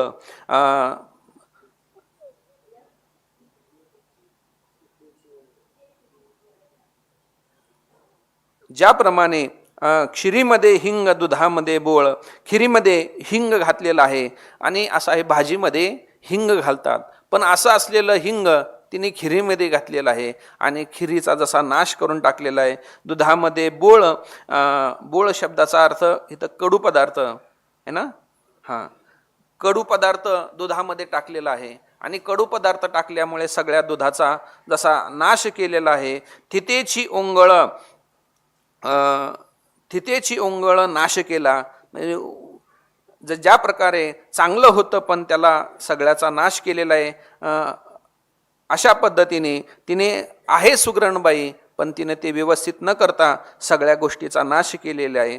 हिऱ्याचे पेटे आणलेल्या गारा, खांदिक श्री बारा व्यर्थ आहे.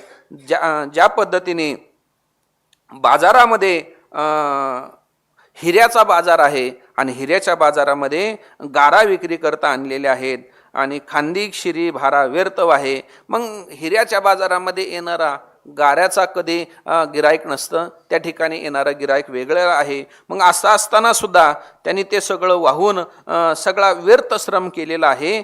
फुकटच त्याचे कष्ट वाया गेलेले आहेत. दळण दळोनी भरियली पाळी, भरडोनी ओंगळी नाश केला. दळण दळोनी भरियली पाळी म्हणजे जात्याच्या पाळ्यामध्ये दळलेलंच दळायला लागलेली आहे आणि भरडोनी ओंगळी नाश केला. ज्याला दळलेलंच दळणं किंवा त्याला पिष्ट पिशन म्हणतात, दळलेलंच दळत बसणं, त्या पद्धतीने ते करायला लागलेले आहे. भरडोनी ओंगळी नाश केला. तिचं ते करणं, तिचं ते सर्व श्रम हे व्यर्थ आहे. कापुराचे साते आणीला लसूण, कापराबरोबर लसूण आणलेला आहे. असा काही विरोधी अन्न आहे, विरोधी पदार्थ असतात. जसं जेवत असताना दूध आणि दही एकत्र खाऊ नये, दही आणि मीठ एकत्र खाऊ नये, दूध आणि केळी एकत्र खाऊ नये. हे जसं विरुद्ध अन्न आहे ते जर सेवन केलं तर त्यांनी शरीरामध्ये कुपथ्य अशा प्रकारचं निर्माण होतं. आणि हे जसं आहे तसं लसूण आणि कापूर एकत्र अन्न म्हणजे शीन केल्यासारखं आहे. कापुराचे साते आणीला लसूण, वागविता शीन दुःख होय, त्याला जसं दुःखच होणार आहे. रत्नाचा जोहरी रत्नची पारखी, एर देखो देखी हाती घेती. म्हणजे रत्नात जाणणारा ज्या पद्धतीने रत्न पारखी आहे, व्यापारी आहे, तो रत्नाची पारखी, तो रत्नाची परीक्षा करत असतो. बाकीच्यांना ते फक्त वरवरती दिसताना रत्न दिसत असतं. गारगोटीलाही बाकीचे रत्न म्हणत असतात. रत्नाचा जोहरी रत्नाची पारखी, तो जाणणारा आहे, तो ओळखणार आहे. बाकीच्यांना त्याचं महत्त्व नाही. तुका म्हणे जरी योग घडे निका, न घडता थुंका तोंडावरी. त्या पद्धतीने तुकोबाराय म्हणत असतात, तुका म्हणे जरी योग घडे निका. आपल्या जीवनामध्ये जे चांगलं आहे की जे योग्य आहे तेच केलं पाहिजे. आणि असं न करता जर आपण चांगल्याचा नाश केला, चांगल्यामध्ये काही वाईट आलं तर आपल्या जीवनामध्ये तोंडावर थुंकाच आपल्या जीवनामध्ये येणार आहे. त्याकरता योग्य काय, चांगलं काय आहे याचा विचार करावा. जगामध्ये चांगलंही आहे आणि वाईटही आहे असं आहे. बऱ्याच वेळेला जीवन घडवण्याकरता खूप कष्ट करावे लागत असतात. बनवायचं असेल तर वाईट करायला फारसं कष्ट नसतात. इथे आपण सगळे शिकलेली मंडळी आहेत. डॉक्टर होण्यासाठी, इंजिनियर होण्यासाठी, वकील होण्यासाठी विद्यापीठ आहेत. चोरी करण्यासाठी विद्यापीठ नाही आहे, वाईट कृत्य करण्यासाठी विद्यापीठ नाही आहे, खून दरोडे करण्यासाठी विद्यापीठ नाही आहे. पण सगळ्यात जास्त आजच्या तरुणाची ओढ तिकडंच आहे महाराज, वाईटाकडे जास्त प्रवृत्ती आहे. असं आहे. चांगलं करायचं असेल तर खूप कष्ट करावे लागतात. एखादा दिवा जर लावायचा असेल तर दिवा लावायचा असेल तर त्याच्याकरता पंथी लागते, दिव्याकरता वात लागते, तेल लागतं, काडीपेटी लागते आणि तो विजू नये याच्याकरता त्याच्यावरती कास ठेवावी लागते. एवढ्या सर्व गोष्टी कशा करता लागतात? दिवा पेटवण्याकरता एवढ्या सगळ्या गोष्टी लागतात. आणि एवढा पेटवलेला दिवा जर विझवायचा असेल तर काही नाही, एक फुंकर मारली की विझून जातो. असं आहे. 15 किलो लोणखडी तुपाचा डबा आहे. लोणखडी तूप आहे, हे बाजारातलं नाही, भारीतलं, गिर गाईचं तूप आहे. 15 किलो लोणखडी तूप आहे आणि त्या लोणखडी तुपामध्ये एकच थेंब फक्त राखेलचा पडला. वास राखेलचाच येतो, तुपाचा येत नाही. तसं जीवनामध्ये चांगलं जर करायचं असेल तर खूप कष्ट करावे लागतात चांगलं मिळवण्यासाठी, चांगलं होण्यासाठी. पण एक वाईट जर जीवनामध्ये आलं तर सगळ्या चांगल्याचा मातेरा होऊन जातो. तुकोबाराय म्हणतात त्या पद्धतीने, तुका म्हणे जरी योग घडे निका, न घडता थुंका तोंडावरी. चांगलं होण्यासाठी, असं जीवनामध्ये येण्यासाठी खूप कष्ट करावे लागतात. पण असं जर न होता जर चूक झाली तर त्या जीवनामध्ये तोंडावरती थुंका येतो, म्हणजे जगामध्ये आपली अपकीर्ती होते. आणि असं आहे, जेणे वाडे अपकीर्ती सर्वार्थी ते वर्जावे. आपली अपकीर्ती ज्या ज्या गोष्टीने होती ना, त्या सगळ्याचा त्याग करावा असं म्हटलेलं आहे. ते कधी जीवनामध्ये करू नये, छोट्या छोट्या गोष्टीसुद्धा करू नये असं आहे. म्हणून चांगलं होण्यासाठी प्रयत्न आहेत, वाईट होण्यासाठी नाही. तुकोबाराय म्हणतात असं जर वाईट झालं तर जगामध्ये आपल्या तोंडावरती थुंका म्हणजे आपली अपकीर्ती होते, असं तुकोबारायांचं या विधानातून मत आहे.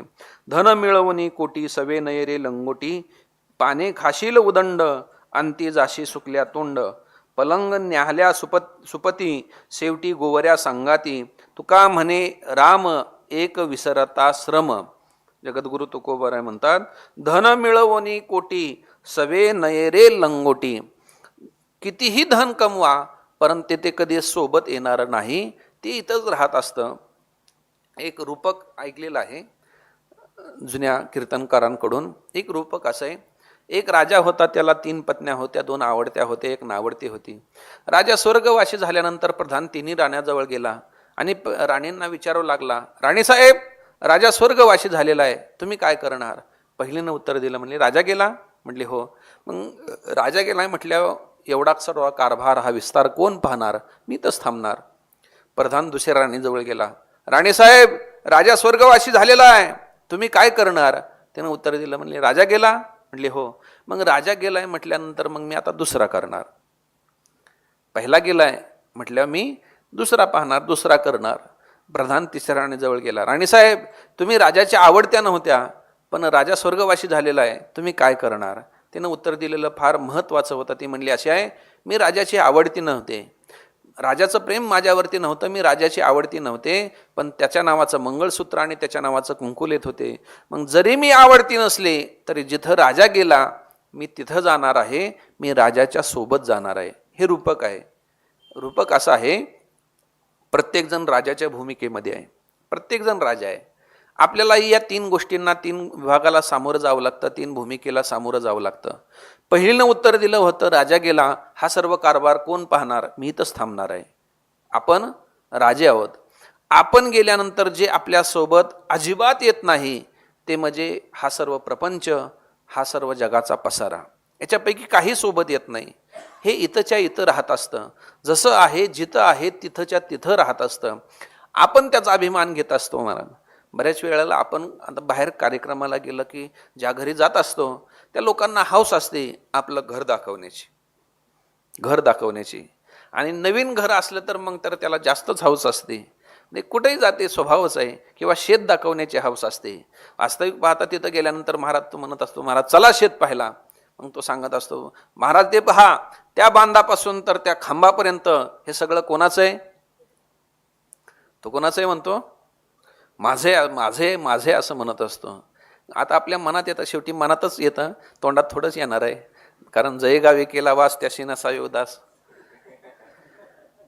आपण म्हणजे म्हणण्यासारखा विषय असतो की बाबा रे, ज्या जमिनीला तू माझे माझे माझे असं म्हणत असतो, एकदा तरी ती जमीन म्हणते का की हा मालक माझा आहे? नाही म्हणत महाराज, अजिबात म्हणत. उलट ती अशी म्हणत असते जमीन की असे असे माझे माझे म्हणणारे शेवटी जाळायला माझ्यातच आणले जातात, गाडायला माझ्यातच आणले जातात. मी कोणाची नाही आहे, मी परमात्म्याची आहे असं आहे. म्हणजे कायदासुद्धा असा आहे की सातबाऱ्यावरती आपलं जर नाव असेल, सातबाऱ्यावरती जरी नाव असेल तर त्या ज्या जमिनीच्या सातबाऱ्यावरती आपलं नाव आहे त्यातली फक्त 3च फूट जमीन माती तुम्हाला वापरता येते. 3च फूट. समजा त्या जमिनीखाली जर एखादं नैसर्गिक धन जर असेल, नैसर्गिक साधन संपत्ती असेल, तर तुमचं नाव आपोआप निघतं, न सांगता निघतं. जर शेजारच्याला तुमच्या शेतातून पाईपलाईन न्यायची असेल तर 3 फुटाच्या खाली तो नेऊ शकतो, तुम्ही विरोध नाही करू शकत. कारण तुम्ही फक्त ते 3 फूट तेवढी मातीच तुमच्या कामाची आहेत. म्हणजे जे सातबाऱ्यावरती आहे ते सुद्धा आपल्या अधिकारातलं नाही आहे. मग हा सर्व पसारा पहिलीनं उत्तर दिलं की मी इथंच थांबणार आहे. म्हणजे हा सर्व संसार हे रूपक आहे, मी जिथं आहे तिथंच मी थांबणार आहे. पहिलीनं उत्तर दिलं मी इथंच थांबणार आहे. दुसरीनं उत्तर दिलं, राजा गेला, पहिला गेला की मी दुसरा करणार आहे. पहिला गेला की मी दुसरा करणार आहे. ते म्हणजे आपण कमवलेलं धन. जोपर्यंत आपण असतो तोपर्यंत आपल्या हातामध्ये असतं, आपला हात धरून ते धन असतं. ज्या दिवशी आपण जातो ना तेच धन दुसऱ्याचा हात धरतं आणि निघून जातं, म्हणजे आपल्या हातामध्ये थांबत नाही. आणि तिसरीनं उत्तर दिलं होतं, जरी मी आवडती नसले तरी जिथं राजा गेला मी तिथं जाणार आहे. ते म्हणजे आपण आपल्या जीवनामध्ये केलेला परमार्थ, आपण आपल्या जीवनामध्ये केलेलं सत्कर्म. परमार्थ करायला, सत्कर्म करायला कोणालाही आवडत नाही महाराज. आळंदीला आले तर आळंदीला पाठ सुटले की घरी जावं वाटतं, अष्टादशालाही वाटत नाही. म्हणजे फक्त ते जेवढं कामापुरते तेवढंच घेऊ वाटतं महाराज. सर्व परमार्थ करायला, पूर्ण वेळ परमार्थ करायला कोणाला आवडत नाही, सत्कर्म करायला कोणाला आवडत नाही. पण तिसरीनं उत्तर दिलं होतं, जिथं राजा गेला मी तिथंच जाणार आहे. हेच फक्त आपल्यासोबत येणार आहे, बाकीचं काही येणार नाही. धन मिळवणी कोटी, सवे नये रे लंगोटी. लंगोटी सुद्धा सोबत येत नाही. पाने खाशील उदंड, अंती जाशी सुकल्या तोंड. आता हे व्यसन करणारे जे कोणी असतील ते त्यांच्यासाठी तुकोबाराय म्हणतात, अरे उदंड पाने खाशील. पानं असं म्हणतात, ब्रह्मचार्याने पान खाऊ नये. ते ऊर्ध्वर येत आहे, अधर येत आहे, अधर येत. आणि त्याच्यामुळे ते ब्रह्मचार्याने पान खाऊ नये. गृहस्थाने खात असताना सुद्धा त्याचा काही विधी पाळून खावा. विधी न पाळता जर ते खाल्लं तर त्याचे दोष लागत असतात. पण असे पान खाणारे पुष्कळ लोक आहेत. पण तुकोबाराय म्हणतात, जीवनभर पान जरी खाल्लं तरी सुद्धा जात असताना ते काही येणार नाही. अंती जाशी सुकल्या तोंड, पलंग न्याहाल्या सुपत्ती, शेवटी गोवऱ्या सांगाती. म्हणजे तुझ्याजवळ पुष्कळ अशा प्रकारचे गादी, पलंग एवढ्या गोष्टी असतील तरी सुद्धा शेवटी गोवऱ्याच सांगाती, शेवटी गोवऱ्याच सोबत येणार आहेत. त्याच्यातच आपल्याला जावं लागणार आहे. हे 4थ्या वर्षाला आम्ही होतो, संदीप महाराज, आमचे तुकाराम महाराज. आम्ही 4थ्या वर्षाला असताना आपल्या निरोप समारंभाला कुरेकर बाबांनी एक वाक्य सांगितलं होतं. ते अजून माझ्या डोक्यात आहे. असं आहे, बाबा त्यावेळेस बोलता बोलता बोलले होते की आपलं जीवन उदबत्तीसारखं आहे. उदबत्ती पेटवली की हळूहळू जळते आणि फक्त एक चिमटभर राख खाली राहते, एक चिमटभर राख खाली राहते, बाकी काही राहत नाही. पण जळत असताना ती स्वतः जळते. उदबत्ती स्वतः जळते पण अनेकांना आनंद देते आणि परिसर सुगंधित करून टाकते. एक उदबत्ती स्वतः जळते पण परिसर आनंदित करते, अनेकांना सुगंध देते. तसं आपलं जीवन असावं. आपलंही जीवन संपणार आहे, याची सुद्धा 3 चिमट्याच राख होणार आहे. इथं म्हटलेलं आहे ना, शेवटी गोवऱ्या सांगती, ह्याची सुद्धा राखच होणार आहे. पण जगत असताना असं जगावं की ज्या जगण्याने अनेकांच्या जीवनामध्ये आनंद आणि परिसरामध्ये आपल्या कीर्तीचा सुगंध निर्माण झाला पाहिजे, असं काहीतरी करावं. पुढं ते बाबा एक वाक्य बोलले होते. वाक्य असं बोलले होते की उदबत्ती देवापुढेही जळते, प्रेतापुढेही जळते. दोन्हीकडे उदबत्त्या लावल्या जातात. पण जी देवापुढे जळते ना तिचं कौतुक होतं, प्रेतापुढे जळणाऱ्या उदबत्तीचं कौतुक होत नाही. देवापुढे जळणाऱ्या उदबत्तीचं कौतुक होतं, प्रेतापुढे जळणाऱ्या उदबत्तीचं कौतुक होत नाही. तसं ही शरीर नावाची उदबत्ती संसार नावाच्या प्रेतापुढे कितीही जाळा, समाज नावाच्या प्रेतापुढे कितीही जाळा, त्याचं कौतुक नाही. जी उदबत्ती देव, देश आणि धर्मासाठी जळते ना तिचं कौतुक होत असतं. तसं आपल्या शेवटी सुद्धा राखच होणार आहे, शेवटी गोवऱ्या सांगाते. मग असं असताना सुद्धा तुकोबाराय म्हणतात, तुका म्हणे राम एक विसरता श्रम. जर देव सोडून बाकीच्या गोष्टीमध्ये आपण करायला गेलो, प्रयत्न करायला गेलो तर बाकीचा सगळा श्रम आहे, त्याच्यामध्ये काही अर्थ नाही. म्हणून काय करावं, आपल्या जीवनामध्ये बाकीच्या गोष्टी करू नये. एक देवच जोडावा. सांगतो तुम्हाशी भजारे विठ्ठला, नाही तरी गेला जन्म वाया. करिता भरोवरी दुरावशी दुरी. आणि भवाची पुरी व्हावसी एक विसरता श्रम. देवाला विसरून बाकीच्या गोष्टीमध्ये आपण जर वेळ दिला, कष्ट केले, तर ते फक्त श्रमच आहेत, त्याच्यामध्ये काहीही आपला फायदा नाही. जगद्गुरु तुकोबाऱ्या सांगतात, माझा बाप दिनानाथ वाट भक्तांची पाहत. कर ठेवून या कटी उभा चंद्रभागे तटी. गळा वैजयंती माळा रूप डोळस सावळा.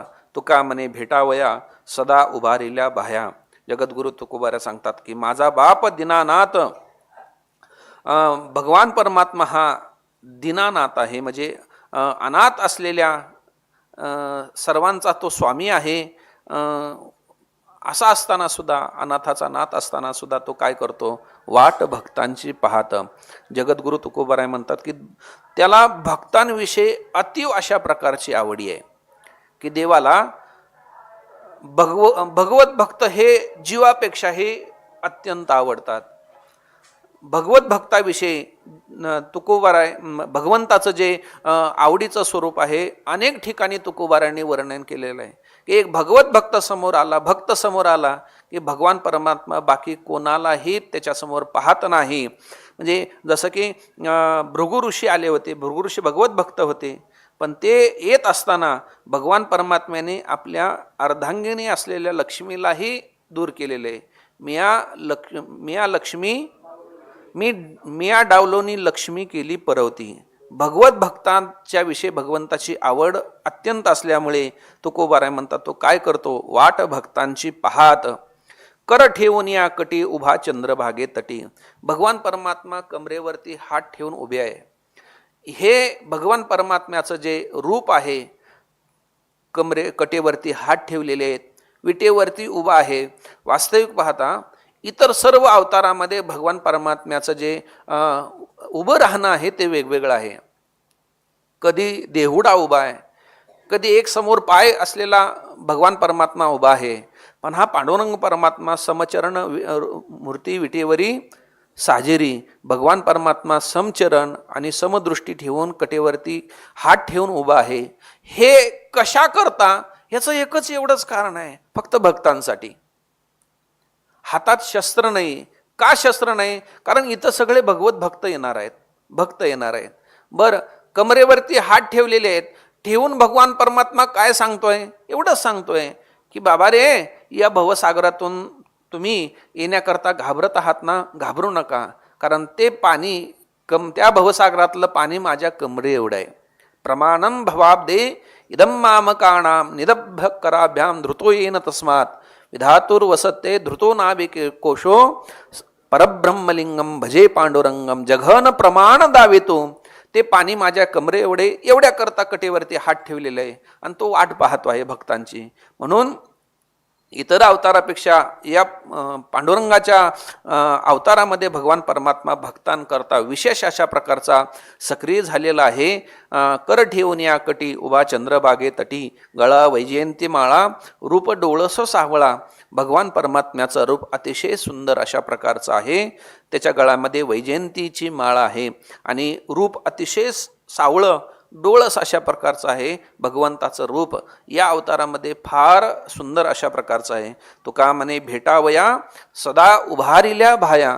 भगवान परमात्म्याने आपल्या भक्तांना आलिंगन देण्यासाठी, भेटण्यासाठी कायम सदैव असा दोवरी दोनी भुजालो घेऊनी आलिंगावया लागुनी तयाचे अंग. भगवान परमात्मा सतत भक्तांना भेटण्यासाठी तयार आहे. भगवान परमात्म्याचं हे रूप अशा प्रकारचं सुंदर आहे. तो भगवान परमात्मा भक्तांची वाट पाहत आहे. माझा बाप दीनानाथ वाट भक्तांची पाहत. माझे जीवन तुझे पाय कृपाळू तू माझी माय. नेदी दिसो केविल वाणे पांडुरंगा तुझे ताने. जन्म मरण तुझसाठी अनेक नेने तुझी गोठी. तुका म्हणे तुझवीन कोण हरिल माझा शीन. माझे जीवन तुझे पाय कृपाळू तू माझी माय. जगद्गुरु तुकोबाराय म्हणतात माझे जीवन म्हणजे माझ्या जगण्याचं साधन हे तुझे पाय आहेत. म्हणजे आमच्या जीवनामध्ये आम्ही बाकीच्या कोणत्याही गोष्टीला महत्त्व दिलेलं नाही तुझ्या चरणाशिवाय. म्हणजे तुझ्या भजनाशिवाय, तुझ्या सेवेशिवाय बाकीच्या कोणत्याही गोष्टी आम्हाला महत्त्वाच्या नाहीत, त्या तुच्छ आहेत. मग अशा असल्यामुळे तू आमच्यासाठी कृपाळू माय आहे. भगवान परमात्मा असं असताना निधी दिसो केविलवाने, पांडुरंगा तुझे ताने. असं असताना तुझी भक्ती आमच्या जीवनामध्ये मुख्य असताना आमचं जगणं, आमचं जीवन हे केविलवानं म्हणजे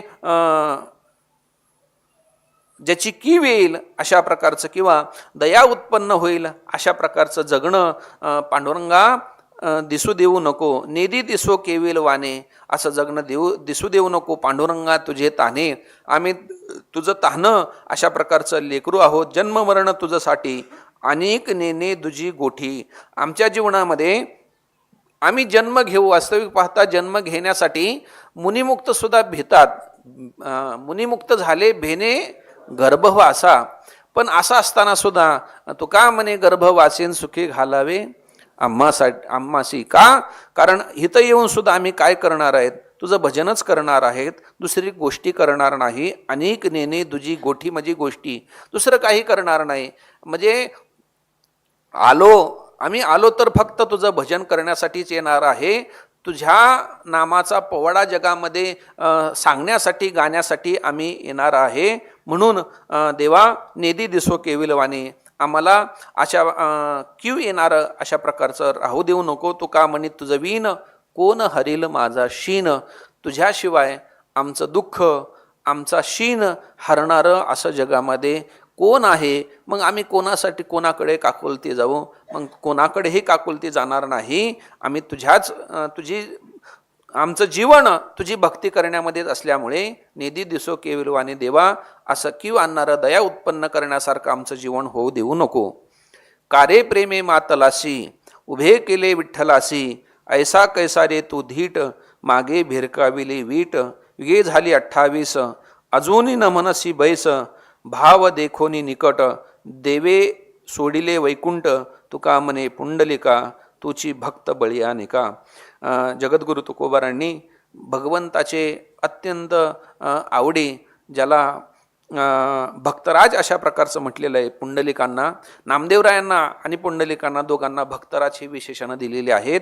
त्यापैकी पुंडलिकाच्या बाबतीमध्ये जगद्गुरु तुकोबाराय म्हणतात, कारे प्रेमे मातलाशी, उभे केले विठ्ठलाशी. आपल्या भक्तीने, आपल्या सेवेने त्या भक्त पुंडलिकाने देवाला विटेवरती उभा केलेला आहे. ऐसा कैसा रे तो धीट, मागे भिरकाविली वीट.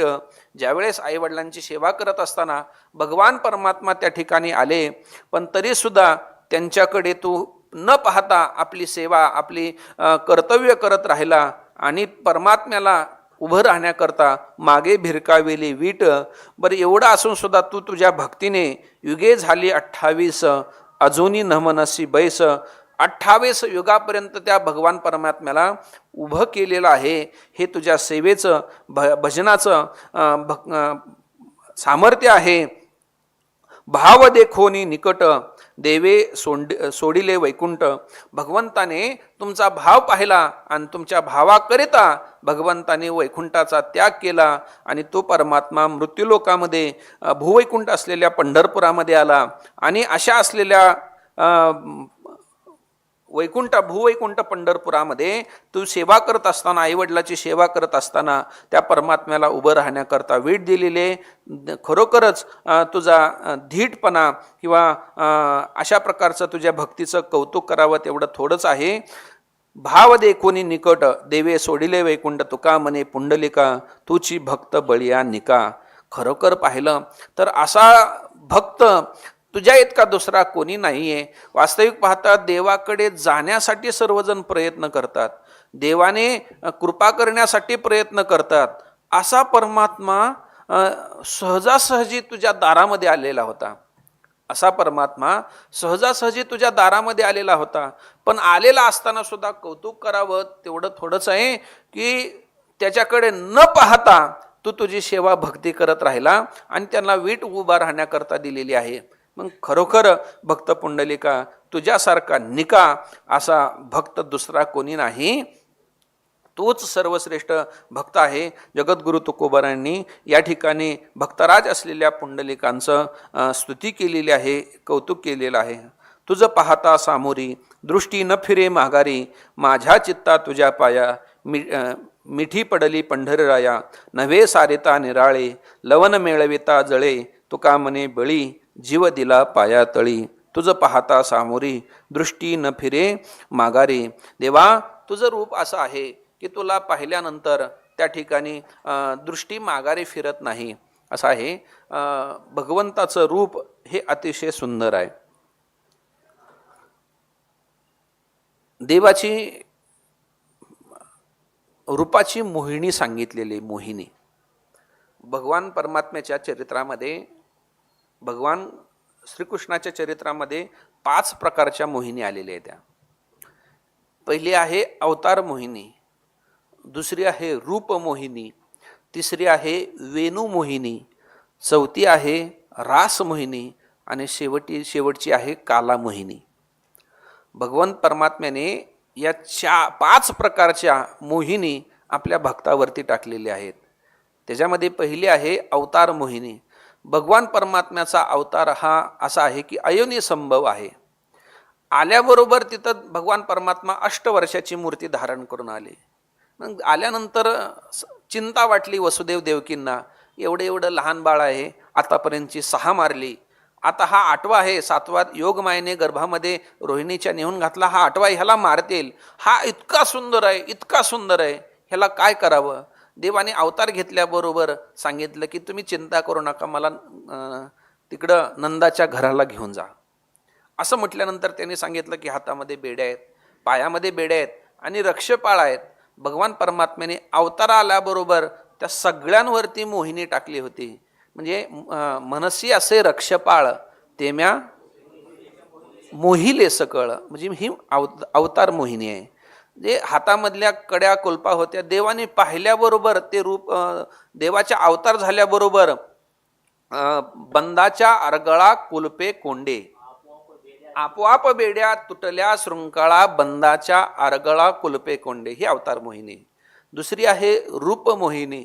देवाचं रूप एवढं सुंदर आहे, एवढं सुंदर आहे की पाहिलिया वेद लावे. की श्रीकृष्णाच्या सौंदर्यापुढे रुक्मिणी भुलूनी झाली वेडे, मदन पोटा आले बापुडे, एर कोणीकडे रावरंक. त्याचं मुख डोळा पाहे तैशीच ती उभी राहे, किंवा पाहिला नंदाचा नंदन आणि तेने वेधी येले मन, ही मोहिनी आहे, रूप मोहिनी. तिसरी मोहिनी आहे ती म्हणजे वेणू मोहिनी. देव एवढा सुंदर वेणू वाजवत होता की देवाच्या मुरलीचा नाद कानावरती आल्याबरोबर मोहिनी पडत होती. एका जनार्दनी वाजविला वेणू आणि तेने मन झाले तल्लीनू. वेद लागत होता, मृदू मधुर असा प्रकारचा भगवंताचा वेणू होता. पुढची मोहिनी आहे ती म्हणजे रास मोहिनी. वास्तविक पाहता रास खेळण्याकरता फक्त गवळणींना अधिकार होता, परवानगी होती, दुसरी कुणाला नव्हती. भगवान शंकरांना असं वाटलं की आपणही जा गेलं पाहिजे. देव आले, पण देवांना सुद्धा ती रास क्रीडेमध्ये भाग घेता आला नाही. त्यावेळेस भगवान शंकरांनी गोपीचं रूप धारण केलं, कारण त्यांना त्या रासाची मोहिनी लागलेली होती. गोपीचं रूप धारण केलं आणि भगवान शंकर त्या ठिकाणी गोपीचा वेश घेऊन आले. म्हणजे देवादिकांना सुद्धा मोहित करणारी ही रास क्रीडा होती, त्याला रास मोहिनी असं म्हणतात. आणि शेवटची आहे काला मोहिनी. काला घेण्याकरता साक्षात ब्रह्मदेवाला सुद्धा असं वाटलं की हा काला मला मिळाला पाहिजे.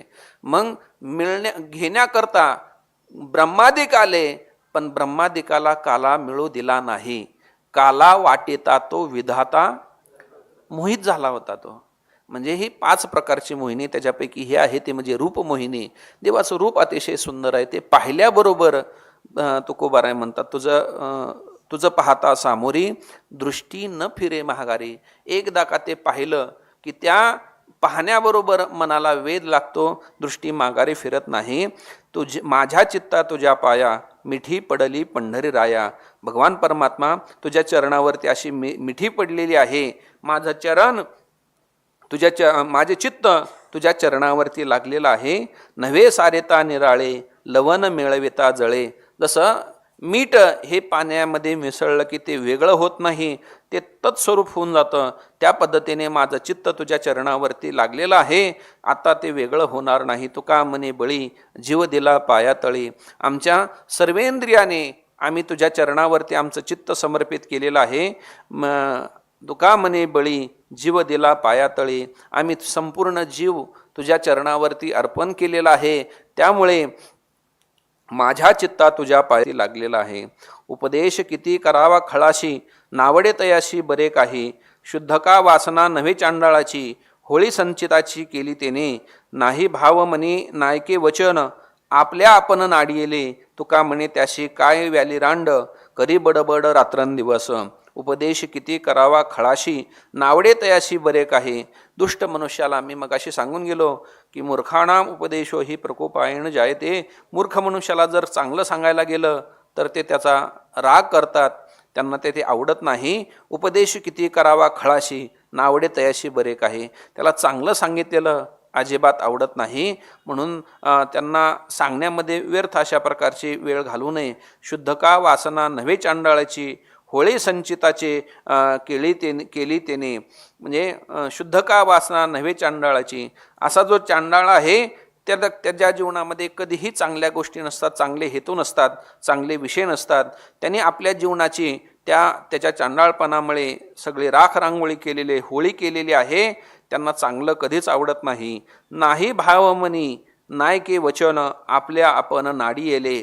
त्यांचं जीवन कसं असतं, मनामध्ये भाव नाही, भक्ती नाही, प्रेम नाही, कोणाचे चांगले वचन त्याच्या जीवनामध्ये नाही.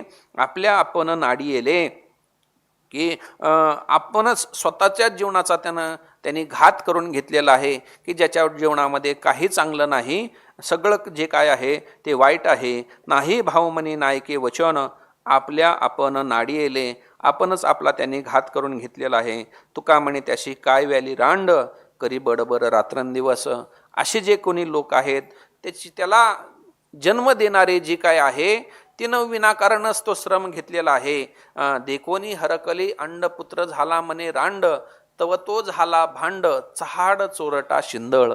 अशी जी कोण आहे की तिनं त्याला जन्म देऊन विनाकारण श्रम केलेला आहे, कारण तो कोणत्याही कामाचा नाही. त्यांनी जगामध्ये असं आहे की काही विचार आलेले आहेत.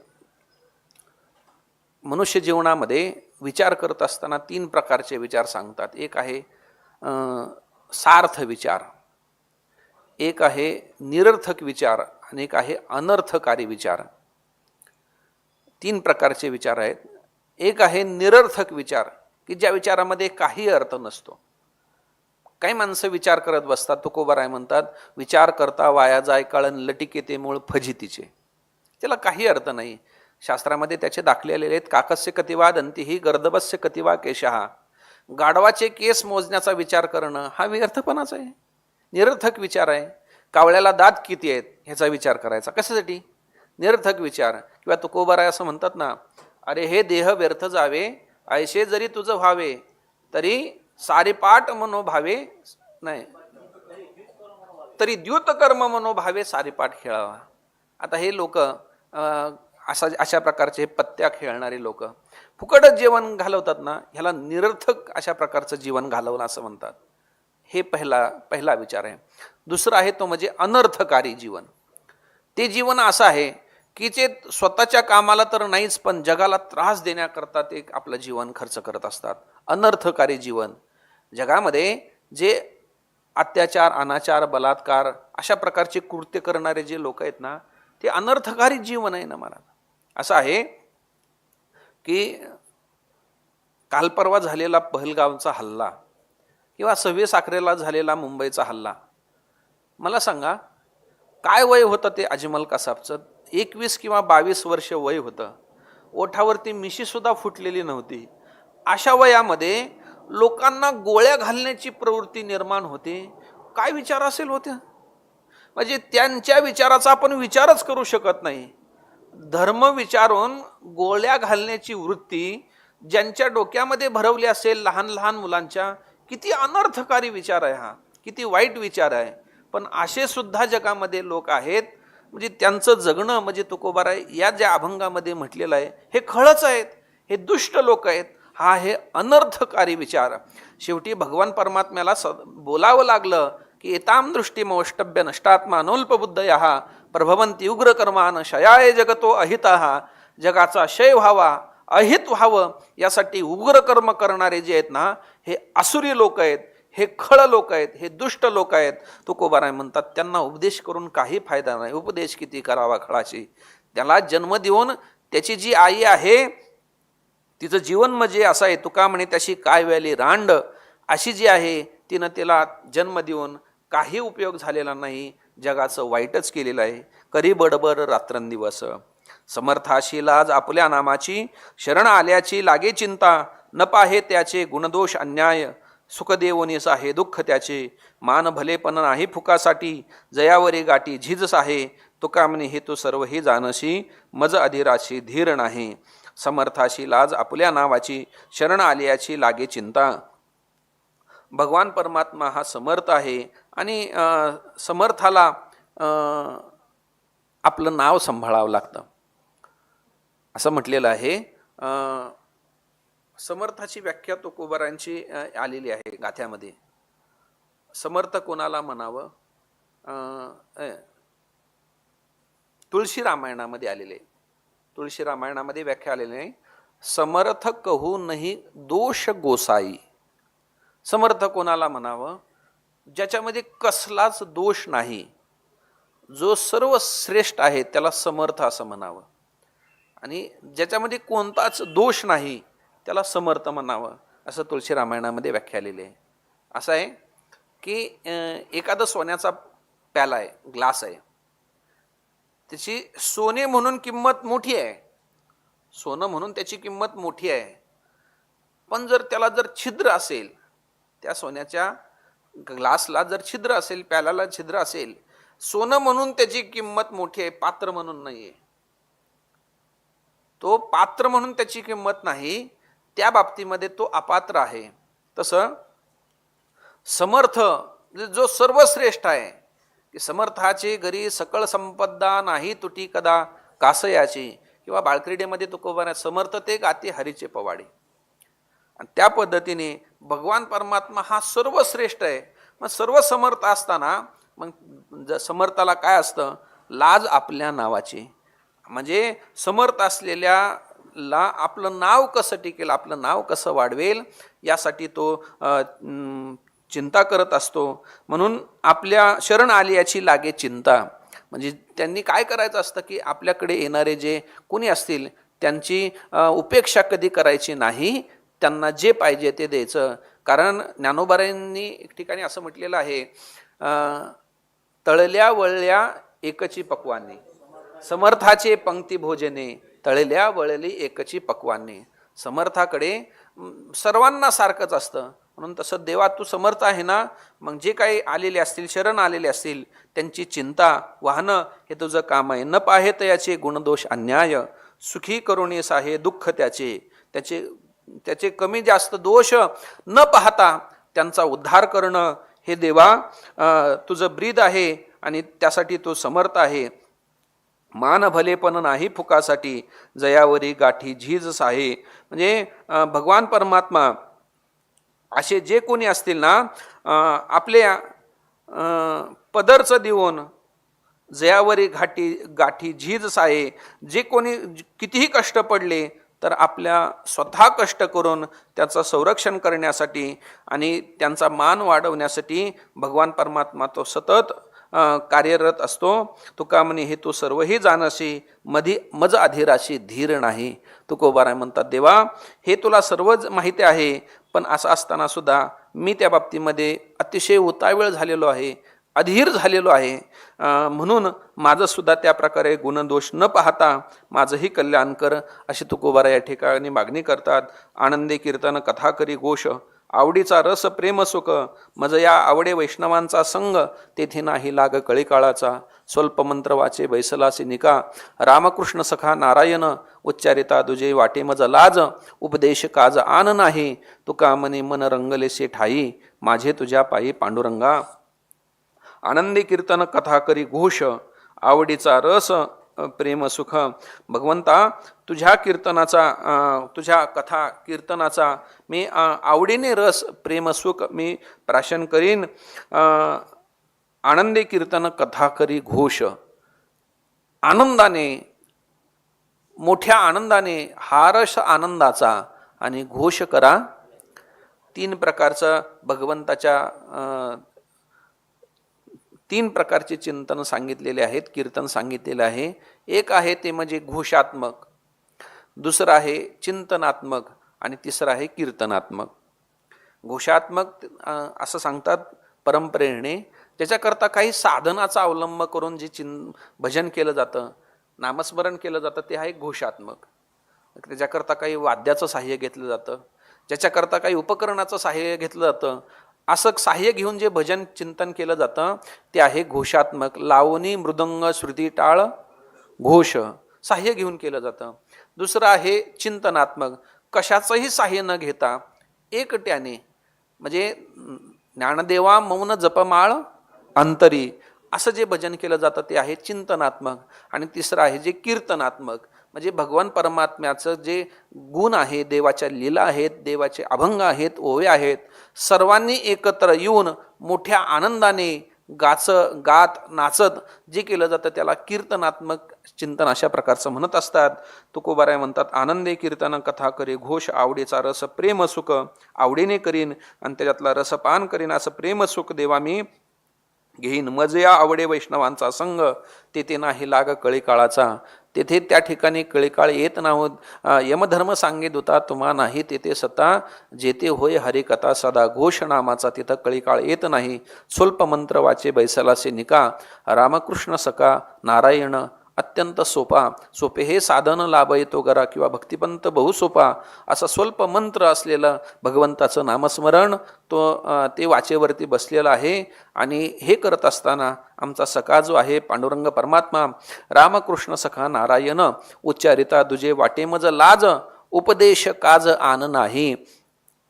देवाच्या शिवाय, देवाच्या नामस्मरणाशिवाय दुसरं कोणतंही नाम घेणं आम्हाला आवडत नाही किंवा त्याची लाज वाटते. उपदेश कान आज नाही काज आन नाही. दुसरा कोणताही उपदेश आम्हाला रुचत नाही, पचत नाही देवाच्या भजनाशिवाय. तुका म्हणे मन रंगले से ठाई, माझे तुझ्या पायी पांडुरंगा. देवा भजन करत असताना माझं चित्त, हे नामस्मरण करत असताना माझं मन तुझ्या चरणावरती रंगलेलं आहे. माझे तुझ्या पायी पांडुरंगा, देवाच्या चरणावरती, देवाच्या स्वरूपामध्ये माझं चित्त रंगलेलं आहे. आता पाहाशील काय माझा अंत, आलो शरणांगत तुझ देवा. करी अंगीकार राखे पायापाशी, झनी दिसो देशी केवलवाने. नाही ऐकिली मागे अशी मात, जे तो स्वर्णांगत रक्षेले. तुका म्हणे आता धरी अभिमान, आहेशी तो दानशूर दाता. आता पाहाशील काय माझा अंत. देवा आम्ही तुला शरण आलेलो आहोत, तुझी भक्ती करत आहोत. मग असं असताना माझा अंत किती पाहणार आहेत. मी सांगून गेलो सुरुवातीला की अनेक अभंगांमध्ये फक्त अधीरता आलेली आहे. म्हणजे आम्ही एवढं करतो देवा, भक्ती करतोय, तू भेटलाच पाहिजे. जोपर्यंत म्हणजे ज्याला परमार्थाची चिंता म्हणतात, काय मी उद्धार पावेन तू का म्हणे चिंता वाटे कोण भेटे सांगेचा. सतत तुकोबारांना असं वाटलेलं आहे. अनेक अभंगाचं तात्पर्य हेच आहे की तुकोबाराय अत्यंत देवाची भेट का होत नाही, देवाची कृपा का होत नाही, देव का बोलत नाहीत, देव का पाहत नाहीत, देव का येत नाहीत, अशी चिंता अनेक अभंगांमध्ये. म्हणजे 4092-93 अभंगांमध्ये सगळ्यात जास्त अधीरता तुकोबारांची दिसते. अनेक अभंगामध्ये कोणत्या ना कोणत्या रूपाने तुकोबाराय परत तिथंच येतात. का देव भेटत नाहीत. तुकोबाराय म्हणतात, आता पाहशील काय माझा अंत. आता आमचा काय शेवट पाहणार आहेत का. कशासाठी एवढं करता. आलो शरणांगत तुझं देवा, करे अंगीकार राखे पायापाशी. देवा आता तरी आमचा अंगीकार करा, आपल्या चरणाजवळ ठेवा. झनी दिस्वदेशी केवलवाने. आम्ही किती आमचं जीव, आमची कीव किती करणार आहात, आमचा अंगीकार करा. नागे ऐकिली मागे ऐशी मात, जे त्वा शरणांगत उपेक्षिले. आतापर्यंत आम्ही असं ऐकलेलं आहे की जे तुला शरण आलेले आहेत, जो मज होय अनन्य शरण त्याचे निवारे मी जन्म मरण. या उक्तीप्रमाणे तुमचं जीवन असल्यामुळे तुम्ही कधीही शरणांगताची उपेक्षा केलेली नाही. जे त्वा शरणांगत उपेक्षिले. तो का म्हणे आता धर्याभिमान, आहेशी तू दानशूर दाता. उलट आम्ही तुझी भक्ती करतो ना, या गोष्टीचा अभिमान धर. तुकोबारांना म्हणजे संतांनी अभिमान धरावा आणि देवानी अभिमान धरावा असं तुकोबारांचं जीवन आहे. निर्वाणीच्या अभंगामध्ये तुकोबारांनी स्वतः असं म्हटलेलं आहे की आमच्या या सेवेमुळे किंवा आमच्या भक्तीमुळे सर्व संतांना असं वाटलं की संती केला अंगीकार त्यासी अभिमान थोर. तुकोबाराय म्हणतात आमचा अंगीकार केला आणि कशामुळे? ही सेवा केल्यामुळे. मग तुझ्याकरता सुद्धा आम्ही हे सर्व केलेलं आहे, मग तू सुद्धा काय कर. तुका म्हणे आता धरी अभिमान. देवा तुला सुद्धा अभिमान धरावा अशी आमची सेवा असल्यामुळे तू अजून आमचा अंतच पाहतोय. देवा कशासाठी? तू दाता आहे, दानशूर दाता आहेत. आहेशी तू दानशूर दाता. होईल तो भोग भोगीन आपुला न घाली विठ्ठला भार तुझ. तुम्हा पासावहीची तसे दान अंतरीचे ध्यान मुखी नाम. नाही काकुलती गर्भवासासाठी नदरी पोटी भय काही. तुका मने मज उदंड एवढे नाचेन मी पुढे माय बापा. होईल तो भोग भोगीन आपला. प्रारब्धानुसार माझ्या वाट्याला जे कर्म आलेलं आहे ते मी भोगत राहील. त्याच्याविषयी तुझ्यावरती भार देवा घालणार नाही. जे काय प्रारब्धाच्या वाट्याला आलेलं असेल ते कर्म माझं आहे. आणि का रुसावे न लगे बहुता आपुल्या संचिता वाचुनिया. भोगतो न घडे संचिता वाचुनी. आमच्या जीवनामध्ये भोग आलेला आहे तो आम्ही आवडीने भोगील. देवा तुझ्यावरती भाल घालणार नाही. तुम्हा पासावे ही इच्छितसे दान अंतरीचे ध्यान मुखी नाम. तुमच्यापासून आम्हाला फक्त एवढीच इच्छा आहे, एवढंच दान पाहिजे की आमचं ध्यान आणि मुखामध्ये नाम. हृदय तुमच्या ध्यानामध्ये आणि मुख तुमच्या नामामध्ये लागावं एवढेच दान करा. ने काकुळती गर्भवासासाठी नदेरी पोटी भय काय. ते मुनी गर्भवासाला भिलेले असतील पण आम्हाला त्याची भीती नाही. नदरी पोटी भय काही. नाही काकुलते गर्भवासासाठी. गर्भवास देतो म्हणून आम्ही तुला काकुलती येत नाही की आम्हाला गर्भवासातून मोकळं कर. उलट आम्ही असं म्हणतो की तुका म्हणे गर्भवासीन सुखी घालावे आम्हाशी. आणि त्याचं भय आम्ही न धरता तुझी आम्ही प्रारब्ध जे वशात जे आलं असेल ते भोगत राहू. तुका म्हणे माझं उदंड एवढे नाचेन मी पुढे माये बापा. आम्हाला हे जे मिळालेलं आहे ते पुष्कळ आहे. तुझं नाम गाण्यातच आमच्या जीवनामध्ये आम्हाला इति कर्तव्य वाटत असल्यामुळे त्या भजनामध्येच नाचेन मी पुढे माये बापा. तुमच्यासमोर आम्ही नाचत राहणार आहोत. करावा संकोच चित्ताची भोवता. होय ते बहुता सुख कीजे. देवाची पूजा हे भूताचे पाळन. मत्सर तो शीन बहुतांचा. रुसावे फुगावे आपुल्यावरी. उरला तो हरी सकळही. तुका म्हणे संतपण याचे नाव. जरी होय जीव सकळांचा. जगद्गुरु तुकोबाराय म्हणतात करावा संकोच चित्ताशी भोवता. होय ते बहुता सुख कीजे. जगामध्ये एखाद्याला दुःख झालं, एखाद्याने आपल्याला जर दुःख दिलं असेल तर त्या दिलेल्या दुःखाच्या मोबदल्यामध्ये आपण त्याला दुःख देणं असं नसावं. जे काय असेल ते आपल्या प्रारब्धामुळे आलेलं आहे पण त्याचा खेद न करता होय ते बहुता सुख कीजे. जेणेकरून दुसऱ्याला सुख होईल हेच द्यावं. एक प्रसंग आठवला. मी सुरुवातीला कारभाऱ्यांकडे राहत असताना अभ्यास करण्यासाठी शरद महाराज बंड यांच्याकडे जात होतो. शाळेचा अभ्यास असताना एक दिवस नवीन पायातली चप्पल आणली होती मी. त्यावेळेस पॅरागॉन चप्पल असायच्या. नवीनच चप्पल आणली. मंदिरापुढे आलो, दर्शन घ्यायला आत गेलो. बाहेर येईपर्यंत तिच्यावरती कुणीतरी कृपा केली आणि तिचा अंगीकार कुणीतरी केला. मग मला असं वाटलं आपण नवीनच आणली, काही कळत नाही सुरुवातीला आल्यामुळे. मग आपली चप्पल कोणीतरी घेतली म्हणून मी ती दुसऱ्याची चप्पल घेतली आणि घेऊन गेलो. ते बंड महाराज होते. आमचे लहानपणापासूनचे म्हणजे प्रेम होतं. अगदी लहान असल्यापासून आम्ही सोबत आहोत. मी ही गोष्ट त्यांना सांगितली. त्यावेळेस ते पाठाला होते. त्यावेळेस त्यांनी मला निकमबाबांचं एक वाक्य सांगितलं. ते म्हटले असं आहे, तुमची चप्पल नेल्यामुळे तुम्हाला जसं दुःख झालं ना तसं तुम्ही दुसऱ्याचे आणल्यामुळे दुसऱ्याला किती दुःख झाले असेल याचा तुम्ही विचार नाही केला. म्हटलं हो, ह्याचा विचारच नाही केला. मी उलट असा विचार केला की माझी नेतो ना मी सुद्धा असे दुसऱ्याची नेणार. त्यावेळेस त्यांनी सांगितलं की असं कधी करायचं नाही. बाबांचं एक वाक्य सांगितलं की मंदिरापुढच्या चपल्या जो उचलतो ना तो पुढच्या जन्मामध्ये चांभाराच्या जातीला जन्माला येतो. म्हणून दुसऱ्याच्या चपला कधी उचलू नाही. मी ते चप्पल नेवली मंदिरापाशी ठेवून आलो. असं आहे. जगात आधीच दुःख झालेलं आहे त्यामुळे आपण त्या दुःखामध्ये आणखीन भर घालू नये. मला तो 2च अभंग राहिलेले आहेत, पण यावर्षी संस्थेने एक उपक्रम केला. ते विद्यार्थ्यांची प्रतिज्ञा, म्हणजे बाबा त्या दिवशी आले होते. निरोप समारंभा दिवशी सहज आम्ही बाबा चालले होते.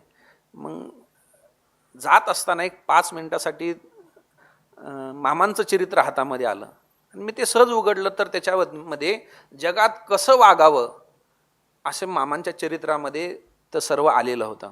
जगात कसं वागावं आहे ते मामांच्या चरित्रामध्ये. मामांचे काही विचार आहेत. तर ते सर्व आल्यानंतर मी त्याची प्रिंट काढली आणि ते निरोप समारंभामध्ये वाचून दाखवलं. आता त्याची प्रतिज्ञा घेतली ना 4थ्या वर्षाची, ती मामांच्या चरित्रातून काढलेली आहे. त्याच्यात काही थोडासा क्रियापदाचा बदल केला.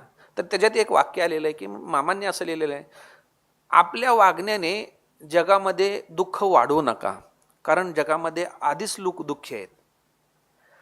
प्रत्येकजण दुःखी आहे महाराज. आणि असं असताना आपलं वागणं त्यांना दुःखी करेल असं कधी वागू नये. तेच तुकोबाराय म्हणतात, करावा संकोच चित्ताशी बहुता, होय ते बहुता सुख कीजे. आधीच जग दुःखी आहेत, त्याच्यामध्ये आपण भर घालू नये. देवाची पूजा हे भूताचे पाळण, मत्सर तो शीन बहुतांचा.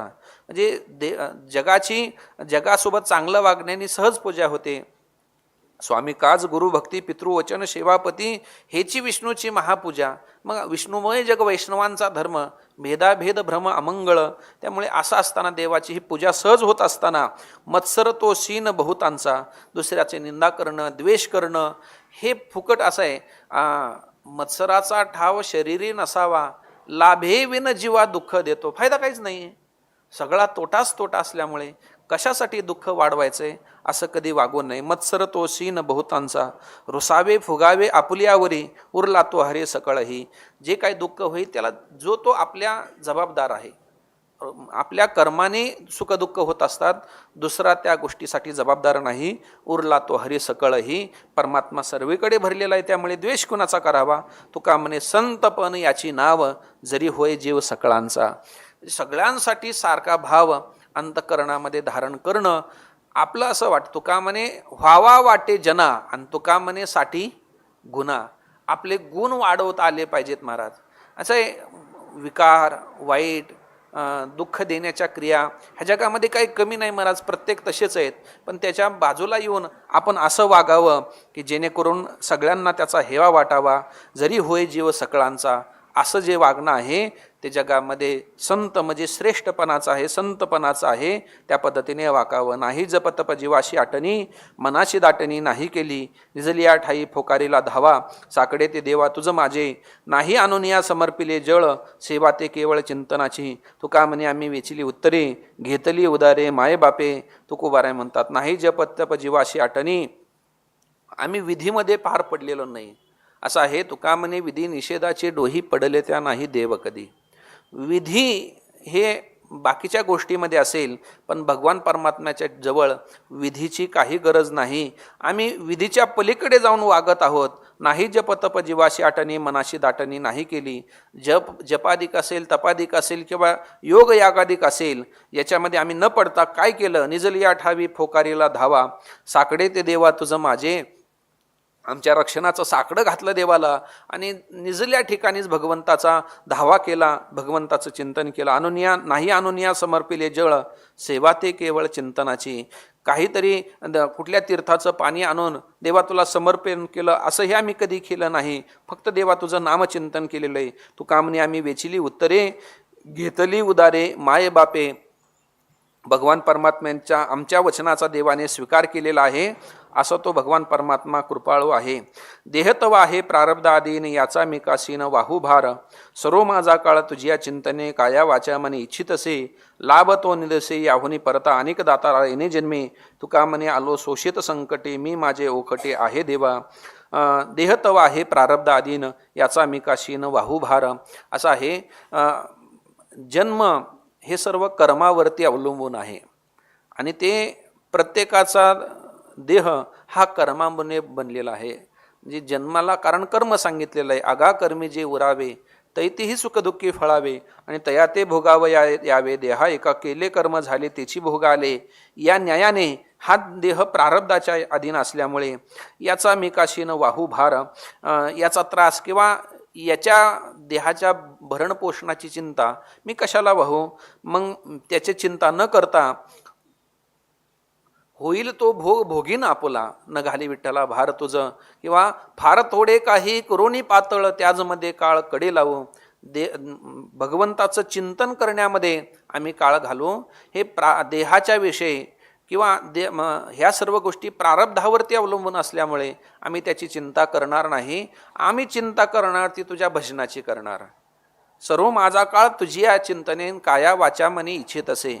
असं आहे की देवाच्या चिंतनासाठी प्रयत्न करणार. बऱ्याच वेळेला लोकांचा असा स्वभाव असतो की काय आमच्या प्रारब्धातच भजन नाही आहे. तुकोबाराय म्हणतात, भजन घाली भोगावरी अकर्तव्य मनी धरी, किंवा भविष्याचे माता भजन नेदावे सर्वता. एक फार मोठा महात्म्याचं मी वाक्य ऐकलं होतं. लोक काय कारण सांगत असतात, का हो यावर्षी जोगमारा सप्त्यात तुम्ही भजनाला येत नव्हते? नाही होते, बांधकाम निघालं होतं, काम निघालं होतं. यावर्षी तुम्ही वारीला नाही दिसले, आषाढी वारीला नाही दिसले. नाही म्हणे ते असं घरचं अडचण आली, हे काय काम आलं, ते काय काम आलं, त्याच्यामुळे आम्ही वारीला आलो नाही. का हो तुम्ही सप्ताहाला नाही दिसले? नाही हे काम आलं ते. त्या महापुरुषांनी असं सांगितलं होतं, कारण कधी सांगू नयेत. बोधेबाबा असं म्हणायचे, कारण सांगणं कारणात दुःख असतं, भजन करताना कारण सांगू नयेत. ते असं म्हणायचे, ठीक आहे, हे कारण सांगितल्यामुळे, तुमचं कारण सांगितल्यामुळे समोरच्याला समाधान वाटेल किंवा समोरच्याला बरं वाटेल एवढंच आहे. पण तो जो तुमचा काळ भजनामध्ये जाणार होता, जे पुण्य निर्माण होणार होतं, जे काही तुमच्या जीवनामध्ये सुकृत निर्माण होतं, ते कुठं होणार आहे? तो जो काळ चिंतनामध्ये वारीचं पुण्य मिळणार होतं, ते मिळणार आहे का? कारण सांगून काय झालं? फक्त समोरच्याला 2 शब्द बरं वाटलं, ठीक आहे बाबा तुझं काहीतरी अडचण आली, पण जे पुण्य निर्माण होतं ते सगळं संपून जाणार आहे. म्हणून त्याला कारण कोण आहे? त्याला जबाबदार कोण आहे? आपणच जबाबदार आहोत. आपण कारण सांगून त्याच्यापासून पळ काढला, म्हणून कारण कधी सांगू नये. भजनात, परमार्थात, देवाचं चिंतन करण्यामध्ये कारण सांगू नये. काय करावं? तुकोबाराय म्हणतात, आम्ही ते सांगत बसणार नाही, बाकीचं सगळं प्रारब्धावरती सोडणार. सर्व माझा काळ तुझी या चिंतने काया वाचा मनी इच्छित असे. लाभ तो निदिसे याहुनी दुसरा, अनेक दातारा येणे जन्मे. आम्हाला दुसरा याच्यापेक्षा काही लाभ दिसत नाही. लाभ शब्दाचे 2 म्हणजे लब जो धातू आहे तो 2 अर्थ त्याचे निघतात. एक मिळणे असा अर्थ होतो, मिळवणे असाही अर्थ होतो. पण असा आहे, मिळणे हा जो अर्थ लावतात असा आहे, लाभ शब्दामध्ये संसारामध्ये काय मिळालं हे महत्त्वाचं आहे, आणि परमार्थामध्ये काय मिळवलं हे महत्त्वाचं आहे. म्हणून मिळणे हा शब्द संसाराकडे आहे आणि मिळवणे हा शब्द परमार्थाकडे आहे. तुकोबाराय म्हणतात, आम्ही काय असं आहे, संपदा तयांची नसरे कल्पांतीन मिळविला भक्ती देवलाभ. परमार्थामध्ये मिळवलं काय त्यावरती हा लाभ शब्द अवलंबून असतो. तुकोबाराय म्हणतात, देवा तू मिळवला, चिंतन मिळवलं ना, मग याच्यापेक्षा दुसरा लाभ नाही. लाभ तो नसे यावनी दुसरा, अनेक दातारा येणे जन्मे. तुका म्हणे आलो शोषित संकटे, मी माझे ओकटे आहे देवा.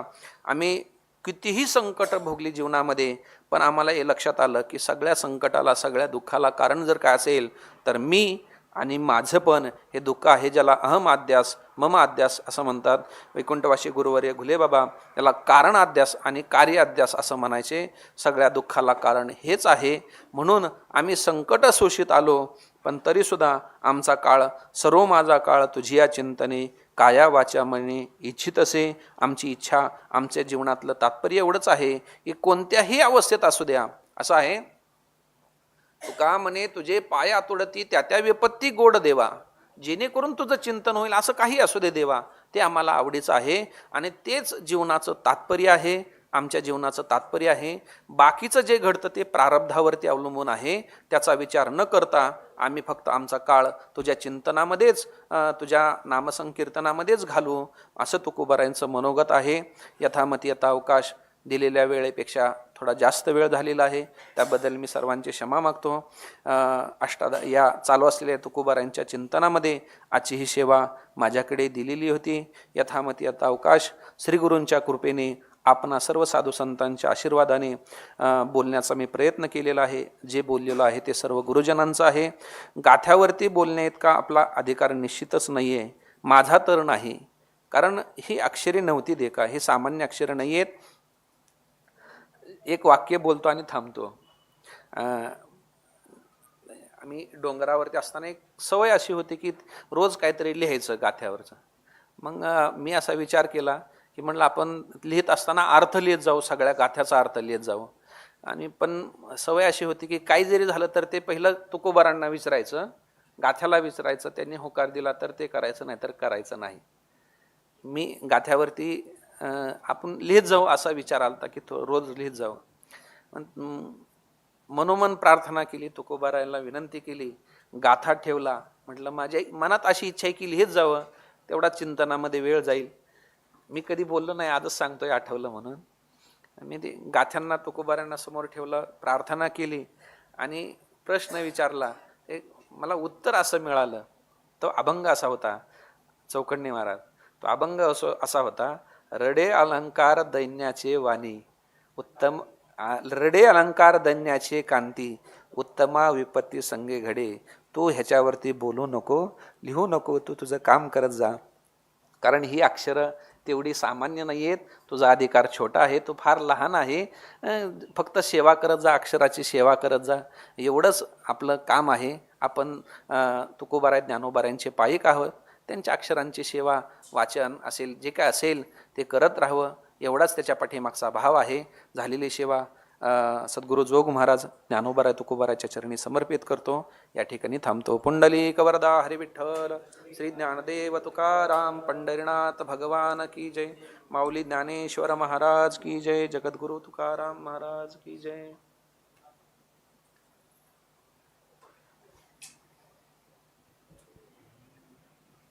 बहुधीर केला जाणन होशी विठ्ठला, जाणन होशी विठ्ठला, जाणन होशी विठ्ठला. आता धरीन पदरी तुझ मज करीन सरी, आता धरीन पदरी तुझ मज करीन सरी, तुझ मज करीन सरी, तुझ मज करीन सरी. झालो जीवासी उदार, झालो जीवासी उदार, उभा राहिलो समोर,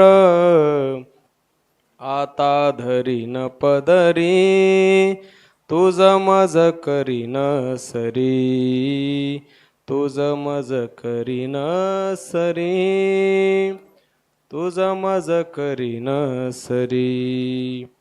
तुका म्हणे संता ऐसे सांगो पंढरीनाथा,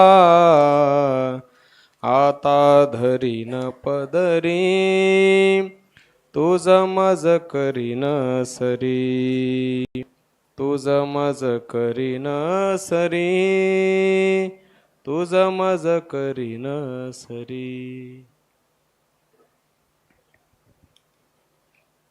आता तुम्ही कृपावंत, आता तुम्ही कृपावंत, साधू संत जीवलग, साधू संत जीवलग, गोमाटे ते करा माझे, गोमाटे ते करा माझे. भार ओझे तुम्हासी, भार ओझे तुम्हासी, गोमाटे ते करा माझे, गोमाटे ते करा माझे.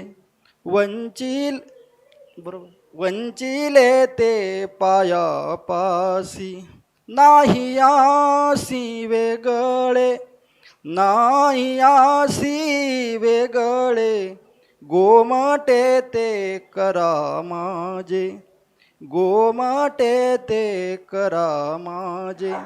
तुका म्हणे सोडिल्या गाठी, दिली मिठी पायासी, गोमाटे ते करा माझे, गोमटे ते करा माझे भार ओझे तुम्हासी भार ओझे तुम्हासी गोमटे ते करा माझे गोमटे ते करा माझे